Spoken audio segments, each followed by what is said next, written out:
ਬਹੁ ਸ਼ਾਸਤਰ ਬਹੁ ਸਿਮਰਤੀ, ਪੇਖੇ ਸਰਬ ਢਡੋਲ।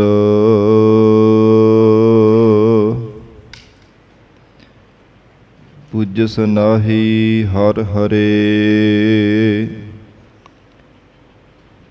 ਨਾਨਕ ਨਾਮ ਅਮੋਲ।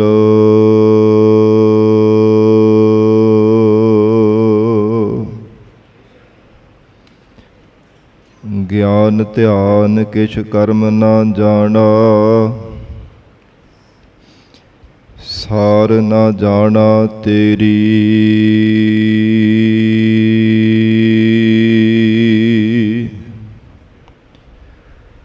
ਸਭ ਤੇ ਵੱਡਾ ਸਤਿਗੁਰ ਨਾਨਕ, ਜਿਨ ਕਲ ਰਾਖੀ ਮੇਰੀ।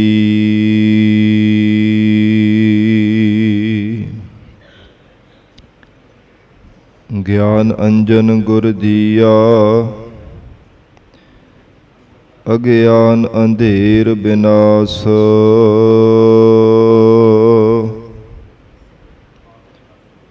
ਹਰ ਕਿਰਪਾ ਤੇ ਸੰਤ ਭੇਟਿਆ,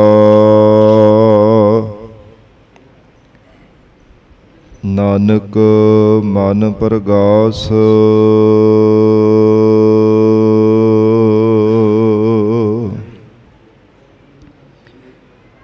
ਜੇ ਸੋ ਚੰਦਾ ਉਗਵਹਿ, ਸੂਰਜ ਚੜ੍ਹੇ ਹਜ਼ਾਰ।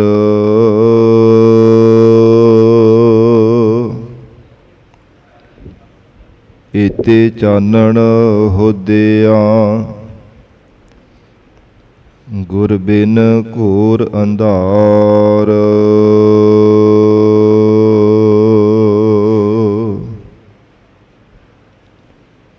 ਗੁਰ ਬਿਨ ਘੋਰ ਅੰਧਾਰ, ਗੁਰੂ ਬਿਨ ਸਮਝ ਨਾ ਆਵੈ।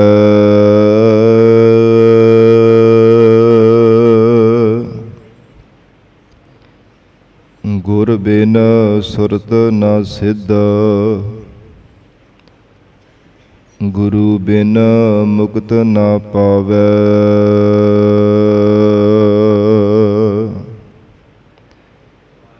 ਗੁਰ ਕਰ ਸੱਚ ਵਿਚਾਰ, ਗੁਰੂ ਕਰ ਰੇ ਮਨ ਮੇਰੇ।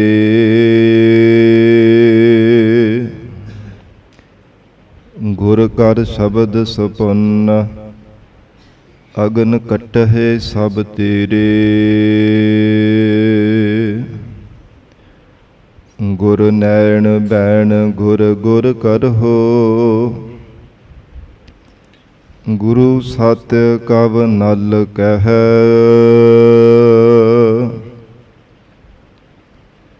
ਜਿਨ ਗੁਰੂ ਨਾ ਦੇਖਿਓ ਨਹੁ ਕੀਓ, ਤੇ ਅਕਿਆਥ ਸੰਸਾਰ ਮਹਿ।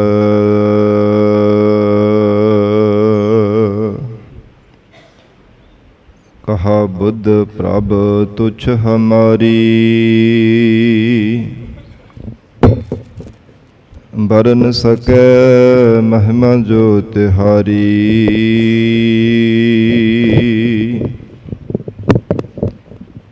ਹਮ ਨਾ ਸਕਤ ਕਰ ਸਿਫਤ ਤੁਮਾਰੀ, ਆਪ ਲੇਹੋ ਤੁਮ ਕਥਾ ਸੁਧਾਰੀ।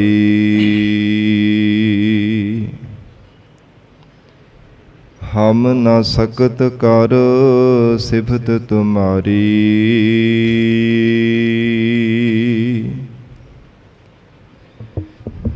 ਆਪ ਲੇਹੋ ਤੁਮ ਕਥਾ ਸੁਧਾਰੀ।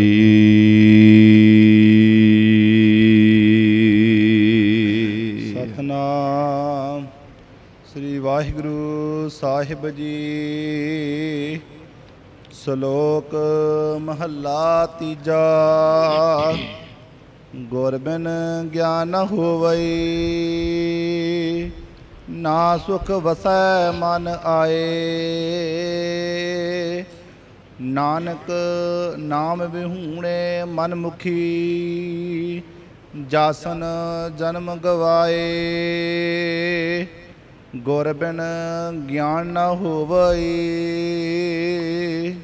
ਵਾਹਿਗੁਰੂ ਜੀ ਕਾ ਖਾਲਸਾ, ਵਾਹਿਗੁਰੂ ਜੀ ਕੀ ਫਤਿਹ।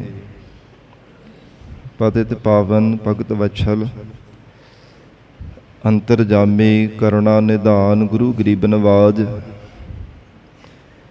ਕਲਯੁਗ ਕੇ ਤਾਰਨ ਹਾਰੇ ਸ਼ਬਦ ਗੁਰੂ, ਦਸਾਂ ਹੀ ਪਾਤਸ਼ਾਹੀਆਂ ਕੇ ਆਤਮਿਕ ਸਰੂਪ ਸਤਿਗੁਰੂ। ਜੁਗੋ ਜੁਗ ਅਟਲ ਸਤਿਗੁਰੂ, ਸ਼ਬਦਾ ਅਵਤਾਰ ਸਤਿਗੁਰੂ। ਧੰਨ ਧੰਨ ਸ੍ਰੀ ਗੁਰੂ ਗ੍ਰੰਥ ਸਾਹਿਬ ਮਹਾਰਾਜ ਸੱਚੇ ਪਾਤਸ਼ਾਹ ਜੀ ਦੀ ਪਾਵਨ ਪਵਿੱਤਰ ਹਜ਼ੂਰੀ ਅੰਦਰ ਜੁੜ ਬੈਠੀ ਗੁਰੂ ਖਾਲਸਾ ਸਾਧ ਸੰਗਤ ਜੀਓ। ਸਤਿਗੁਰੂ ਜੀ ਦੀ ਮਹਾਨ ਬਖਸ਼ਿਸ਼ ਦਾ ਸਦਕਾ ਅੰਮ੍ਰਿਤ ਵੇਲੇ ਤੋਂ ਮਹਾਰਾਜ ਸਾਹਿਬ ਜੀ ਦੀ ਪਾਵਨ ਹਜ਼ੂਰੀ ਅੰਦਰ ਦੀਵਾਨ ਸਜੇ ਸਨ। ਸਜੇ ਹੋ ਦੀਵਾਨਾਂ ਅੰਦਰ ਆਪ ਸਰਬੱਤ ਸੰਗਤਾਂ ਹਾਜ਼ਰੀਆਂ ਭਰ ਕੇ ਲਾਹੇ ਪ੍ਰਾਪਤ ਕਰ ਰਹੇ ਹੋ। ਅੰਮ੍ਰਿਤਮਈ ਪਾਵਨ ਗੁਰਬਾਣੀ ਦੇ ਜਾਪ, ਅੰਮ੍ਰਿਤਮਈ ਰਸ ਪਿੰਨਾ ਗੁਰਬਾਣੀ ਦਾ ਕੀਰਤਨ ਆਪ ਸੰਗਤਾਂ ਨੇ ਸਰਵਣ ਕੀਤਾ ਹੈ। ਹੁਣ ਇਸ ਪਾਵਨ ਅਸਥਾਨ ਤੇ ਗੁਰਦੁਆਰਾ ਲੰਗਰ ਸਾਹਿਬ ਵਿਖੇ ਚੱਲ ਰਹੀ ਲੜੀਵਾਰ ਗੁਰਬਾਣੀ ਦੀ ਕਥਾ ਵਿਚਾਰ ਦਾ ਸਮਾਂ ਹੋਇਆ ਹੈ। ਆਓ ਸਾਧ ਸੰਗਤ ਜੀ ਹੋਰ ਵੀ ਕੁਝ ਸਮਾਂ ਪਿਆਰ ਸਤਿਕਾਰ ਸਹਿਤ ਮਹਾਰਾਜ ਸਾਹਿਬ ਜੀ ਦੇ ਚਰਨਾਂ ਵਿੱਚ ਬੈਠ ਕੇ ਸਤਿਗੁਰੂ ਜੀ ਦੇ ਅੰਮ੍ਰਿਤਮਈ ਪਾਵਨ ਉਪਦੇਸ਼ ਨੂੰ ਸਰਵਣ ਕਰਕੇ ਲਾਹੇ ਪ੍ਰਾਪਤ ਕਰੀਏ। ਗਰੀਬ ਨਵਾਜ ਧੰਨ ਸਤਿਗੁਰੂ ਸ੍ਰੀ ਗੁਰੂ ਅਮਰਦਾਸ ਸਾਹਿਬ ਜੀ ਮਹਾਰਾਜ ਪਾਵਨ ਸ਼ਬਦ ਅੰਦਰ ਉਪਦੇਸ਼ ਬਖਸ਼ਿਸ਼ ਕਰ ਰਹੇ ਹਨ ਕਿ ਜੀਵਨ ਦੇ ਅੰਦਰ ਮਨੁੱਖ ਨੂੰ ਆਤਮਿਕ ਸੁੱਖ ਨੇ ਕਿਉਂ ਨਹੀਂ ਪ੍ਰਾਪਤ ਹੋ ਸਕਦਾ। ਭਾਵੇਂ ਹਰ ਇੱਕ ਜੀਵ ਯਤਨਸ਼ੀਲ ਹੈ ਕਿ ਮੈਨੂੰ ਪਰਮ ਸੁੱਖ ਦੀ ਪ੍ਰਾਪਤੀ ਹੋ ਜਾਵੇ। ਸੁੱਖਾਂ ਨੂੰ ਪਾਉਣ ਵਾਸਤੇ ਮਨੁੱਖ ਬਾਰ-ਬਾਰ ਜ਼ਿੰਦਗੀ ਵਿੱਚ ਯਤਨ ਕਰਦਾ ਰਹਿੰਦਾ ਹੈ। ਪਰ ਮਹਾਰਾਜ ਸੱਚੇ ਪਾਤਸ਼ਾਹ ਕਹਿੰਦੇ ਆਤਮਿਕ ਸੁੱਖ ਨਾ ਪ੍ਰਾਪਤ ਹੋਣੇ ਦਾ ਕੋਈ ਕਾਰਨ ਹੈ।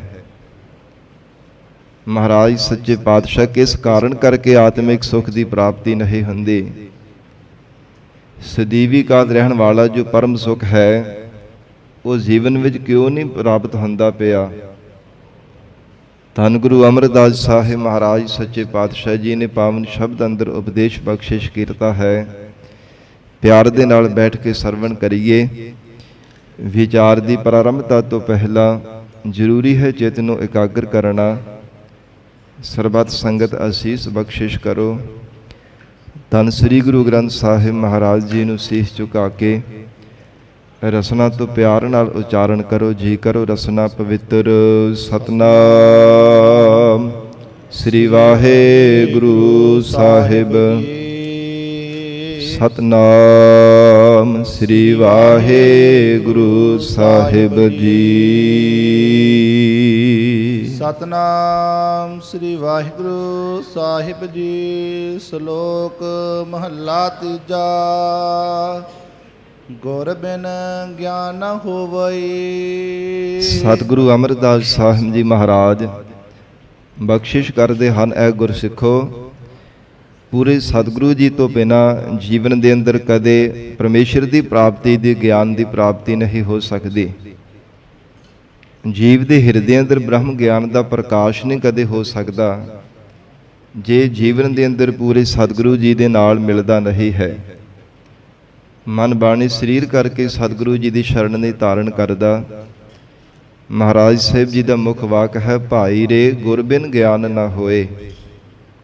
ਮਹਾਰਾਜ ਸੱਚੇ ਪਾਤਸ਼ਾਹ ਸਤਿਗੁਰੂ ਜੀ ਨੇ ਬਖਸ਼ਿਸ਼ ਕੀਤੀ ਹੈ। ਗੁਰਸਿੱਖੋ, ਮਨੁੱਖ ਭਾਵੇਂ ਜੀਵਨ ਦੇ ਅੰਦਰ ਬਹੁਤ ਯਤਨ ਕਰਦਾ ਹੈ, ਕੁਝ ਨਾ ਕੁਝ ਜ਼ਿੰਦਗੀ ਵਿੱਚ ਸਿੱਖਦਾ ਰਹਿੰਦਾ ਹੈ, ਕੋਈ ਨਾ ਕੋਈ ਗਿਆਨ ਹਾਸਲ ਕਰਦਾ ਰਹਿੰਦਾ ਹੈ, ਪਰ ਇੱਕ ਦੁਨਿਆਵੀ ਗਿਆਨ ਹੈ, ਇੱਕ ਪਰਮੇਸ਼ਰ ਦੀ ਪ੍ਰਾਪਤੀ ਦਾ ਗਿਆਨ ਹੈ।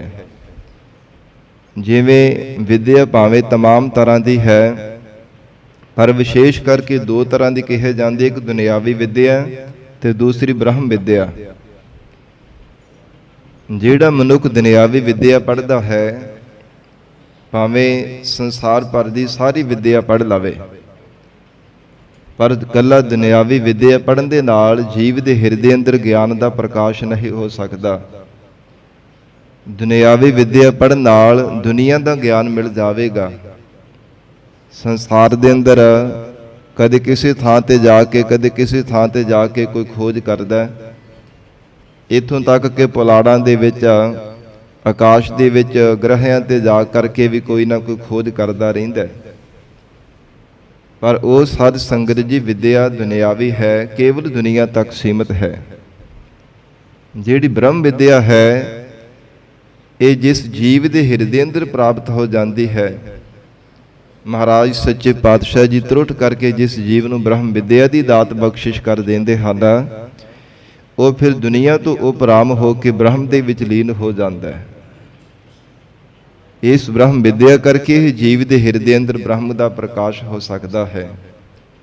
ਇਕੱਲਾ ਦੁਨਿਆਵੀ ਵਿਦਿਆ ਪੜ੍ਹਨ ਦੇ ਨਾਲ ਕਦੇ ਜੀਵ ਦੇ ਹਿਰਦੇ ਅੰਦਰ ਗਿਆਨ ਦਾ ਪ੍ਰਕਾਸ਼ ਨਹੀਂ ਹੁੰਦਾ। ਭਾਵੇਂ ਜਿੰਨਾ ਮਰਜ਼ੀ ਕੋਈ ਯਤਨ ਕਰ ਕਰਕੇ ਦੇਖ ਲਵੇ, ਬਹੁਤੀਆਂ ਸਾਧਨਾ ਵੀ ਕਰਕੇ ਭਾਵੇਂ ਦੇਖ ਲਵੇ, ਪਰ ਸਤਿਗੁਰੂ ਜੀ ਤੋਂ ਬਿਨਾਂ ਮਹਾਰਾਜ ਕਹਿੰਦੇ ਹਨ, ਜੀਵ ਦੇ ਹਿਰਦੇ ਅੰਦਰ ਕਦੇ ਗਿਆਨ ਦਾ ਪ੍ਰਕਾਸ਼ ਨਹੀਂ ਹੋ ਸਕਦਾ। ਨਾ ਸੁਖ ਵਸੈ ਮਨ ਆਏ। ਮਹਾਰਾਜ ਸੱਚੇ ਪਾਤਸ਼ਾਹ ਕਹਿੰਦੇ, ਜੇ ਹਿਰਦੇ ਅੰਦਰ ਗਿਆਨ ਦਾ ਪ੍ਰਕਾਸ਼ ਨਹੀਂ, ਫਿਰ ਸੁਖ ਸਰੂਪ ਪਰਮਾਤਮਾ ਵੀ ਹਿਰਦੇ ਵਿੱਚ ਆ ਕੇ ਕਦੇ ਵਸਦਾ ਨਹੀਂ ਹੈ।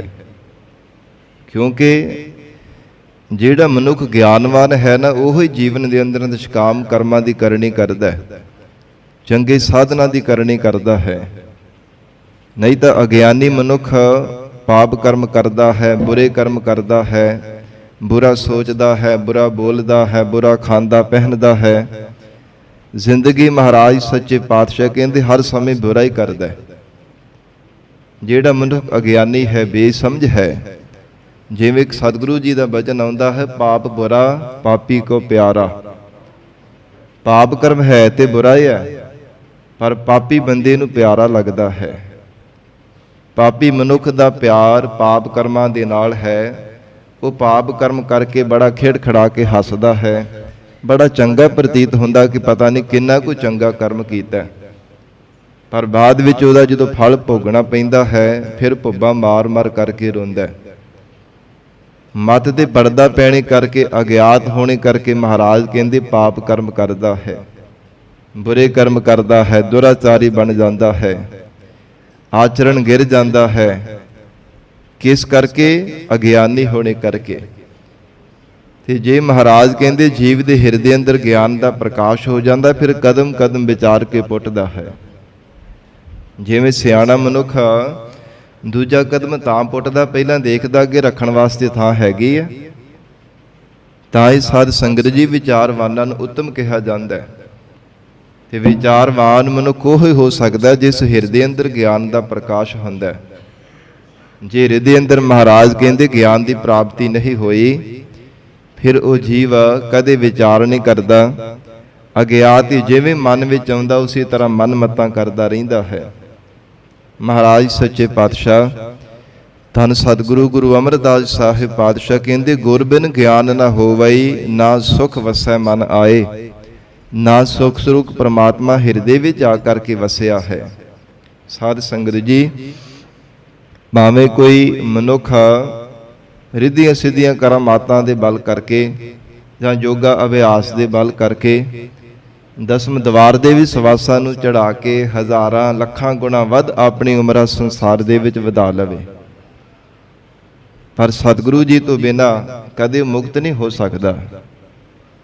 ਜੇ ਮਹਾਰਾਜ ਸੱਚੇ ਪਾਤਸ਼ਾਹ ਜੀ ਦੀ ਅੰਮ੍ਰਿਤਮਈ ਦ੍ਰਿਸ਼ਟੀ ਤੋਂ ਵਾਂਝਾ ਹੈ।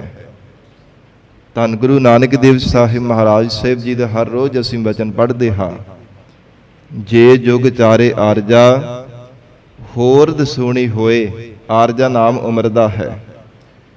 ਜੇ ਚਾਰ ਯੁੱਗਾਂ ਜਿੰਨੀ ਆਪਣੀ ਉਮਰ ਕੋਈ ਵਧਾ ਲਵੇ।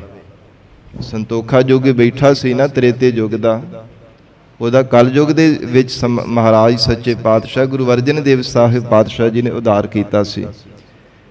ਅੰਮ੍ਰਿਤਸਰ ਸਾਹਿਬ ਦੀ ਧਰਤੀ ਤੇ ਸੰਤੋਖਸਰ ਸਾਹਿਬ ਜੋ ਪਾਵਨ ਅਸਥਾਨ ਹੈ, ਉਸੇ ਸੰਤੋਖੇ ਯੋਗੀ ਦੀ ਯਾਦ ਵਿੱਚ ਬਣਿਆ ਹੋਇਆ ਹੈ। ਉਹ ਕਿੰਨੇ ਲੰਬੇਰਾ ਸਮ ਕਿੰਨਾ ਯੁੱਗਾਂ ਬੱਧੀ ਆਪਣੀ ਉਮਰਾਂ ਵਧਾ ਲਈ ਸੀ। 10ਵੇਂ ਦਵਾਰ ਦੇ ਵੀ ਸਵਾਸਾਂ ਨੂੰ ਚੜਾ ਕਰਕੇ ਮੱਠ ਦੇ ਵਿੱਚ ਬੈਠ ਗਿਆ ਸੀਗਾ। ਤੋ ਮਹਾਰਾਜ ਕਹਿੰਦੇ ਜੇ ਯੁੱਗ ਚਾਰੇ ਆਰਜਾ ਹੋਰ ਦਸੂਣੀ ਹੋਏ। 4 ਯੁੱਗਾਂ ਜਿਹਨੇ ਉਮਰ ਵਧਾ ਲਏ, ਫਿਰ ਉਹਦੇ ਨਾਲ ਹੋਰ ਵੀ 10 ਗੁਣਾ ਵੱਧ ਆਪਣੀ ਉਮਰ ਵਧਾ ਲਵੇ। ਜੇ ਯੁੱਗ ਚਾਰੇ ਆਰਜਾ ਹੋਰ ਦਸੂਣੀ ਹੋਏ, ਨਵਾਂ ਖੰਡਾ ਵਿੱਚ ਜਾਣੀਐ ਨਾਲ ਚੱਲੈ ਸਭ ਕੋਏ। ਇੰਨਾ ਰਿੱਧੀਆਂ ਸਿੱਧੀਆਂ ਕਰਾਮਾਤਾਂ ਦੇ ਬਲ ਕਰਕੇ ਭਾਵੇਂ ਨਵਾਂ ਖੰਡਾਂ ਦੇ ਵਿੱਚ ਨਾਮ ਜਾਣਿਆ ਜਾਂਦਾ ਹੋਵੇ, ਹਰ ਕੋਈ ਭਾਵੇਂ ਉਹਨੂੰ ਜਾਣਦਾ ਹੋਵੇ, ਹਰ ਕੋਈ ਉਹਦਾ ਭਾਵੇਂ ਸਨਮਾਨ ਕਰਦਾ ਹੋਵੇ, ਪਰ ਮਹਾਰਾਜ ਸੱਚੇ ਪਾਤਸ਼ਾਹ ਹਜੂਰ ਕਹਿੰਦੇ ਜੀ ਪ੍ਰਮਾਤਮਾ ਦੀ ਕਿਰਪਾ ਤੋਂ ਵਾਂਝਾ ਰਹਿ ਜਾਵੇ, ਆਪਣਾ ਨਾਮ ਵੀ ਭਾਵੇਂ ਚੰਗਾ ਰਖਾ ਲਵੇ। ਚੰਗਾ ਨਾਉ ਰਖਾਏ ਕੈ ਜਸ ਕੀਰਤ ਜਗ ਲੇ। ਬੜੀ ਕੀਰਤੀ ਸੰਸਾਰ ਦੇ ਅੰਦਰ ਆਪਣੀ ਕਰਵਾਈ ਜਾਵੇ, ਪਰ ਮਹਾਰਾਜ ਕਹਿੰਦੇ ਜੇ ਤਿਸ ਨਜ਼ਰ ਨਾ ਆਵਈ ਤਾਂ ਬਾਤ ਨਾ ਪੁੱਛੈ ਕੇ।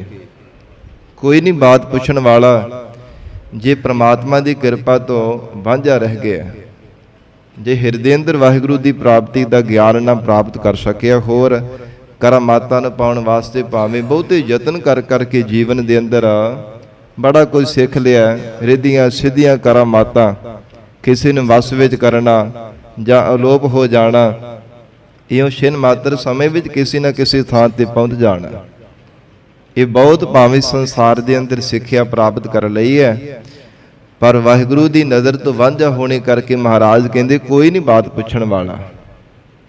ਇਸ ਕਰਕੇ ਮਹਾਰਾਜ ਸੱਚੇ ਪਾਤਸ਼ਾਹ ਜੀ ਨੇ ਬਖਸ਼ਿਸ਼ ਕੀਤੀ ਹੈ, ਗੁਰ ਬਿਨ ਗਿਆਨ ਨਾ ਹੋਵਈ ਨਾ ਸੁਖ ਵਸੈ ਮਨ ਆਏ, ਕਿ ਸਤਿਗੁਰੂ ਜੀ ਤੋਂ ਬਿਨਾਂ ਕਦੇ ਗਿਆਨ ਦੀ ਪ੍ਰਾਪਤੀ ਨਹੀਂ ਹੋ ਸਕਦੀ, ਨਾ ਹੀ ਕਦੇ ਆਤਮਿਕ ਸੁਖ ਮਿਲ ਸਕਦਾ ਹੈ। ਸੰਤੋਖੀ ਯੋਗੀ ਨੂੰ ਵੀ ਧੰਨ ਗੁਰੂ ਅਰਜਨ ਦੇਵ ਸਾਹਿਬ ਮਹਾਰਾਜ ਸਾਹਿਬ ਜੀ ਨੇ ਬ੍ਰਹਮ ਗਿਆਨ ਬਖਸ਼ਿਸ਼ ਕੀਤਾ ਸੀ, ਨਹੀਂ ਤਾਂ ਸੰਸਾਰ ਦੀ ਮੋਹ ਮਮਤਾ ਨਹੀਂ ਸੀ ਕਿ ਮਹਾਰਾਜ ਕਹਿੰਦੇ ਬੰਧਨ ਛੁੱਟਦੇ। ਸਤਿਗੁਰੂ ਜੀ ਨੇ ਉਸ ਦਾ ਉਧਾਰ ਕੀਤਾ ਸੀਗਾ।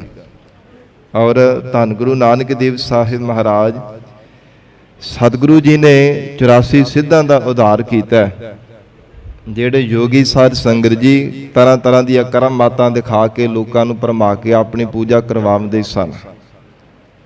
ਛਿਨ ਮਾਤਰ ਸਮੇਂ ਵਿੱਚ ਕਦੇ ਪਰਬਤਾਂ ਵਿੱਚ ਜਾ ਕੇ ਲੁਕ ਜਾਂਦੇ ਆ, ਕਦੇ ਮਾਤ ਲੋਕ ਤੇ ਆ ਜਾਂਦੇ ਨੇ, ਕਦੇ ਕਿਸੇ ਥਾਂ ਤੇ ਜਾ ਕੇ ਲੁਕ ਜਾਂਦੇ ਆ। ਇੱਕ ਵਾਰ ਤਾਂ ਗੁਰੂ ਨਾਨਕ ਦੇਵ ਸਾਹਿਬ ਮਹਾਰਾਜ ਜੀ ਦੇ ਨਾਲ ਲੁਕਣ ਮਿੱਟੀ ਵੀ ਖੇਡਣ ਲੱਗ ਪਏ ਸਨ, ਕਰਾਮਾਤਾਂ ਦੇ ਹੰਕਾਰ ਕਰਕੇ। ਕਹਿਣ ਲੱਗੇ ਮਹਾਰਾਜ ਆਓ ਸਾਡੇ ਨਾਲ ਲੁਕਣ ਮਿੱਟੀ ਖੇਡੋ। ਮਹਾਰਾਜ ਅਸੀਂ ਲੁਕਦੇ ਆ, ਤੁਸੀਂ ਸਾਨੂੰ ਲੱਭਣਾ, ਅਸੀਂ ਤਾਂ ਤੁਹਾਡੀ ਸ਼ਕਤੀ ਨੂੰ ਮੰਨਾਂਗੇ ਜੇਕਰ ਤੁਸੀਂ ਸਾਨੂੰ ਲੱਭ ਲਵੋਗੇ। ਤੇ ਸਾਧ ਸੰਗਤ ਜੀ ਜਿਹੜੇ ਸਿੱਧ ਸਨ, ਕੋਈ ਪਰਬਤਾਂ ਪਹਾੜਾਂ ਵਿੱਚ ਜਾ ਕੇ ਲੁਕ ਗਿਆ, ਕੋਈ ਕਿਸੇ ਥਾਂ ਤੇ, ਕੋਈ ਕਿਸੇ ਥਾਂ ਤੇ ਜਾ ਕੇ ਲੁਕ ਗਿਆ। ਤੇ ਮਹਾਰਾਜ ਸੱਚੇ ਪਾਤਸ਼ਾਹ ਨੇ ਛਿਨ ਮਾਤਰ ਸਮੇਂ ਵਿੱਚ ਕਿਸੇ ਦੀ ਬੋਦੀ ਤੋਂ ਫੜ ਕੇ ਇਕੱਠਿਆਂ ਕਰ ਦਿੱਤਾ, ਕਿਸੇ ਦੇ ਮੁੱਛਾਂ ਤੋਂ ਫੜਿਆ, ਕਿਸੇ ਨੂੰ ਕੰਨੋਂ ਫੜਿਆ, ਕਿਸੇ ਨੂੰ ਬਾਹੋਂ, ਕਿਸੇ ਨੂੰ ਲੱਤੋਂ ਫੜ ਕੇ ਸਾਰਿਆਂ ਨੂੰ ਜਿੱਦਾਂ ਢੇਰ ਲਾ ਦੇਣਾ, ਇੱਦਾਂ ਸਾਰੇ ਸਿੱਧ ਇਕੱਠੇ ਕਰ ਦਿੱਤੇ ਸਨ। ਬੜੇ ਨਿਮੋ ਝੀਣੇ ਜਿਹੇ ਹੋ ਕੇ, ਸ਼ਰਮਿੰਦਿਆਂ ਹੋ ਕੇ, ਨੀਵੀਆਂ ਪਾ ਕੇ ਮਹਾਰਾਜ ਜੀ ਦੇ ਕੋਲ ਖੜੇ ਹੋ ਗਏ। ਤੇ ਫਿਰ ਕਹਿਣ ਲੱਗੇ ਮਹਾਰਾਜ ਹੁਣ ਤੁਸੀਂ ਲੁਕੋ, ਅਸੀਂ ਤੁਹਾਨੂੰ ਲੱਭਦੇ ਹਾਂ। ਇਹ ਜਾਣਨਾ ਚਾਹੁੰਦੇ ਸਨ ਕਿ ਕਿੰਨੀ ਕੁ ਵੱਡੀ ਸ਼ਕਤੀ ਇਹਨਾਂ ਦੇ ਅੰਦਰ, ਜਿਨ੍ਹਾਂ ਨੇ ਛਿਨ ਮਾਤਰ ਸਮੇਂ ਵੀ ਸਾਨੂੰ ਲੱਭ ਲਿਆ, ਬਹੁਤਾ ਦੇਰ ਵੀ ਨਹੀਂ ਲਗਾਵਣਾ ਕੀਤੀ। ਤੇ ਸੱਚੇ ਪਾਤਸ਼ਾਹ ਮਹਾਰਾਜ ਕਹਿਣ ਲੱਗੇ ਭਲਿਓ ਤੁਹਾਡੀ ਤੋਂ ਅਸੀਂ ਨਹੀਂ ਲੱਭੇ ਜਾਣਾ। ਨਹੀਂ ਮਹਾਰਾਜ ਜੀ ਅਸੀਂ ਲੱਭ ਲੈਣਾ, ਸਾਡੇ ਵਿੱਚ ਵੀ ਸ਼ਕਤੀਆਂ ਨੇ। ਤੇ ਸਤਿਗੁਰੂ ਨਾਨਕ ਦੇਵ ਸਾਹਿਬ ਮਹਾਰਾਜ ਸੱਚੇ ਪਾਤਸ਼ਾਹ ਜੀ ਹਜੂਰ ਕਹਿਣ ਲੱਗੇ ਜੇ ਤੁਸੀਂ ਸਾਨੂੰ ਨਾ ਲੱਭ ਸਕੇ ਤੇ ਫਿਰ ਕਹਿੰਦੇ ਮਹਾਰਾਜ ਤੁਸੀਂ ਕੋਈ ਜੁਗਤ ਦੱਸ ਦੇਵੋ। ਗਰੀਬ ਨਵਾਜ ਮਹਾਰਾਜ ਗੁਰੂ ਨਾਨਕ ਦੇਵ ਸਾਹਿਬ ਸੱਚੇ ਪਾਤਸ਼ਾਹ ਨੇ ਤੱਤਾਂ ਦੇ ਵਿੱਚ ਤੱਤ ਮਿਲਾ ਦਿੱਤੇ। ਉਹ ਕੋਈ ਸਰੀਰ ਨਹੀਂ ਸੀ ਰਹਿਣਾ ਕੀਤਾ, ਜਿਹੜਾ 5 ਤੱਤਾਂ ਦਾ ਸਰੀਰ ਬਣਿਆ ਉਹਨਾਂ ਤੱਤਾਂ ਦੇ ਵਿੱਚ ਤੱਤ ਮਿਲਾ ਦਿੱਤੇ ਆ। ਆਤਮਾ ਨੂੰ ਪਰਮਾਤਮਾ ਦੇ ਵਿੱਚ, ਬ੍ਰਹਮ ਦੇ ਵਿੱਚ ਲੀਨ ਕਰ ਦਿੱਤਾ। ਤੇ ਸਿੱਧਾਂ ਨੇ ਕਿੱਥੋਂ ਲੱਭ ਲੈਣਾ ਸੀ। ਬਹੁਤ ਯਤਨ ਕੀਤਾ, ਲੰਬੇਰਾ ਸਮਾਂ ਯਤਨ ਕਰਨ ਦੇ ਬਾਵਜੂਦ ਵੀ ਜਦੋਂ ਸਤਿਗੁਰੂ ਜੀ ਨਹੀਂ ਮਿਲੇ, ਇੱਕ ਟਾਕਾ ਰੱਖ ਕੇ ਧਰਤੀ ਤੇ ਸਾਰਿਆਂ ਨੇ ਨੱਕ ਰਗੜਿਆ, ਮਹਾਰਾਜ ਤੁਹਾਡੀ ਸ਼ਕਤੀ ਦਾ ਸਾਡੇ ਤੋਂ ਅੰਤ ਨਹੀਂ ਪਾਇਆ ਜਾ ਸਕਦਾ, ਕਿਰਪਾ ਕਰਕੇ ਮਹਾਰਾਜ ਦਰਸ਼ਨ ਦੇਵੋ। ਅਰਦਾਸ ਕੀਤੀ ਤੇ ਸਤਿਗੁਰੂ ਜੀ ਛਿਨ ਮਾਤਰ ਸਮੇਂ ਵਿੱਚ ਪ੍ਰਗਟ ਹੋ ਗਏ ਹੈ। ਫਿਰ ਮਹਾਰਾਜ ਸੱਚੇ ਪਾਤਸ਼ਾਹ ਜੀ ਤੋਂ ਗਿਆਨ ਦੀ ਜਾਚਨਾ ਕੀਤੀ ਸੀ, ਮਹਾਰਾਜ ਕਿਰਪਾ ਕਰੋ ਸਾਨੂੰ ਵੀ ਸੋਝੀ ਬਖਸ਼ੋ। ਧੰਨ ਗੁਰੂ ਨਾਨਕ ਦੇਵ ਸਾਹਿਬ ਮਹਾਰਾਜ ਸਾਹਿਬ ਜੀ ਨੇ ਫਿਰ ਉਪਦੇਸ਼ ਦੇ ਕਰਕੇ ਨਿਹਾਲ ਕੀਤਾ ਸੀ। ਕਿਤੇ ਸੁਮੇਰ ਪਰਬਤ ਦੇ ਉੱਪਰ ਮਹਾਰਾਜ ਸਾਹਿਬ ਜੀ ਦੇ ਨਾਲ ਚਰਚਾ ਕਰਦੇ ਰਹੇ ਹੈ। ਇੰਨੇ ਸਾਧ ਸੰਗਤ ਜੀ ਡੂੰਘਾਈ ਦੇ ਵਿੱਚ ਮਹਿੰਗੇ ਕਠਿਨ ਪ੍ਰਸ਼ਨ ਪੁੱਛਦੇ ਰਹੇ ਸਨ, ਜਿਹੜੇ ਆਮ ਕੋਈ ਵੱਡਾ ਵਿਦਵਾਨ ਬੰਦਾ ਵੀ ਸਾਧ ਸੰਗਤ ਜੀ ਜਵਾਬ ਨਹੀਂ ਸੀ ਦੇ ਸਕਦਾ। ਇਸੇ ਕਰਕੇ ਪੁੱਛਦੇ ਸਨ ਕਿ ਜੇ ਹਾਰ ਜਾਣ ਕੇ ਫਿਰ ਇਹਨਾਂ ਨੂੰ ਆਪਣੇ ਜੋ ਜੋਗੀਆਂ ਦੇ ਪੰਥ ਦੇ ਵਿੱਚ ਸ਼ਾਮਲ ਕਰ ਲਵਾਂਗੇ। ਪਰ ਸਤਿਗੁਰੂ ਜੀ ਦੀ ਸ਼ਕਤੀ ਦਾ, ਮਹਾਰਾਜ ਜੀ ਦੇ ਅੰਦਰ ਦੇ ਗਿਆਨ ਦਾ ਕੋਈ ਅੰਤ ਥੋੜਾ ਪਾ ਸਕਦਾ ਹੈ, ਜਿਹੜੇ ਆਪ ਹੀ ਅਕਾਲ ਪੁਰਖ ਵਾਹਿਗੁਰੂ ਜੀ ਦਾ ਸਰੂਪ ਜੀਵਾਂ ਦੀ ਕਲਿਆਣ ਕਰਨ ਵਾਸਤੇ ਜਗਤ ਵਿੱਚ ਆਏ ਹਨ। ਮਹਾਰਾਜ ਸੱਚੇ ਪਾਤਸ਼ਾਹ ਨੇ ਹਰ ਇੱਕ ਪ੍ਰਸ਼ਨ ਦਾ ਯੋਗ ਉਹਨਾਂ ਨੂੰ ਜਵਾਬ ਦੇ ਕਰਕੇ ਸ਼ੰਕੇ ਭਰਮਾਂ ਦੀ ਨਿਵਰਤੀ ਕਰ ਦਿੱਤੀ ਸੀ। ਫਿਰ ਸਤਿਗੁਰੂ ਜੀ ਨੇ ਬ੍ਰਹਮ ਗਿਆਨ ਦੀ ਅਵਸਥਾ ਬਖਸ਼ਿਸ਼ ਕੀਤੀ ਹੈ। ਤੋ ਇਸ ਕਰਕੇ ਮਹਾਰਾਜ ਕਹਿੰਦੇ ਗੁਰ ਬਿਨ ਗਿਆਨ ਨਾ ਹੋਵਈ, ਨਾ ਸੁਖ ਵਸੈ ਮਨ ਆਏ। ਆਤਮਿਕ ਸੁਖ ਤਾਂ ਨਹੀਂ ਨਾ ਪਾ ਸਕੇ, ਭਾਵੇਂ ਲੋਕਾਂ ਤੋਂ ਬੜੀ ਆਪਣੀ ਵਾਹ ਵਾਹ ਕਰਾ ਲਈ, ਜੈ ਜੈਕਾਰ ਕਰਾ ਲਈ, ਸ਼ਕਤੀਆਂ ਦਿਖਾ ਕਰਕੇ ਜੋਗੀਆਂ ਨੇ ਭਾਵੇਂ ਬਹੁਤਾ ਮਾਣ ਸੰਸਾਰ ਦੇ ਲੋਕਾਂ ਤੋਂ ਪ੍ਰਾਪਤ ਕਰ ਲਿਆ, ਬੜੀਆਂ ਵਡਿਆਈਆਂ ਲੈ ਲਈਆਂ, ਪਰ ਮਹਾਰਾਜ ਜੀ ਦਾ ਵਚਨ ਆਉਂਦਾ ਕਿ ਜਿਹੜੀ ਸੰਸਾਰ ਦੀਆਂ ਵਡਿਆਈਆਂ ਨੇ 4 ਦਿਨਾਂ ਦੀਆਂ ਝੂਠੀਆਂ ਹਨ, ਇਹ ਸਦਾ ਨਹੀਂ ਰਹਿਣ ਵਾਲੀਆਂ। ਪਰਮੇਸ਼ਰ ਦੇ ਸਰੂਪ ਦੀ ਵਡਿਆਈ ਸਦੀਵੀ ਕਾਲ ਵਾਸਤੇ ਹੈ। ਪਰਮਾਤਮਾ ਦਾ ਸਰੂਪ ਰੂਪ ਹੀ ਸੁਖ ਸਦੀਵੀ ਕਾਲ ਰਹਿਣ ਵਾਲਾ ਹੈ। ਇਸ ਕਰਕੇ ਮਹਾਰਾਜ ਕਹਿੰਦੇ ਸਦੀਵੀ ਸੁਖ ਨਹੀਂ ਕਦੇ ਸੰਸਾਰ ਦੇ ਜੀਵਾਂ ਨੂੰ ਪ੍ਰਾਪਤ ਹੋ ਸਕਿਆ, ਜਿਨ੍ਹਾਂ ਨੇ ਪਰਮੇਸ਼ਰ ਦਾ ਭਜਨ ਬੰਦਗੀ ਛੱਡ ਕੇ ਹੋਰ ਸੰਸਾਰ ਦੀਆਂ ਸਾਧਨਾ ਭਾਵੇਂ ਤਮਾਮ ਕਰ ਕਰਕੇ ਦੇਖ ਲਈਆਂ ਹਨ। ਸੰਗਤ ਜੀ, ਦਸਮ ਪਿਤਾ ਧੰਨ ਗੁਰੂ ਗੋਬਿੰਦ ਸਿੰਘ ਸਾਹਿਬ ਮਹਾਰਾਜ ਸਾਹਿਬ ਜੀ ਦੇ ਸਮੇਂ ਇੱਕ ਜੋਗੀ ਹੋਇਆ, ਜਿਸ ਦੀ ਉਮਰ ਸੀ 5020 ਸਾਲ, 20 ਸਾਲ ਉੱਪਰ, 5000 ਅਤੇ 20 ਸਾਲ ਉੱਪਰ, ਇੰਨੀ ਵੱਡੀ ਉਮਰ ਸੀਗੀ ਉਸ ਦੀ।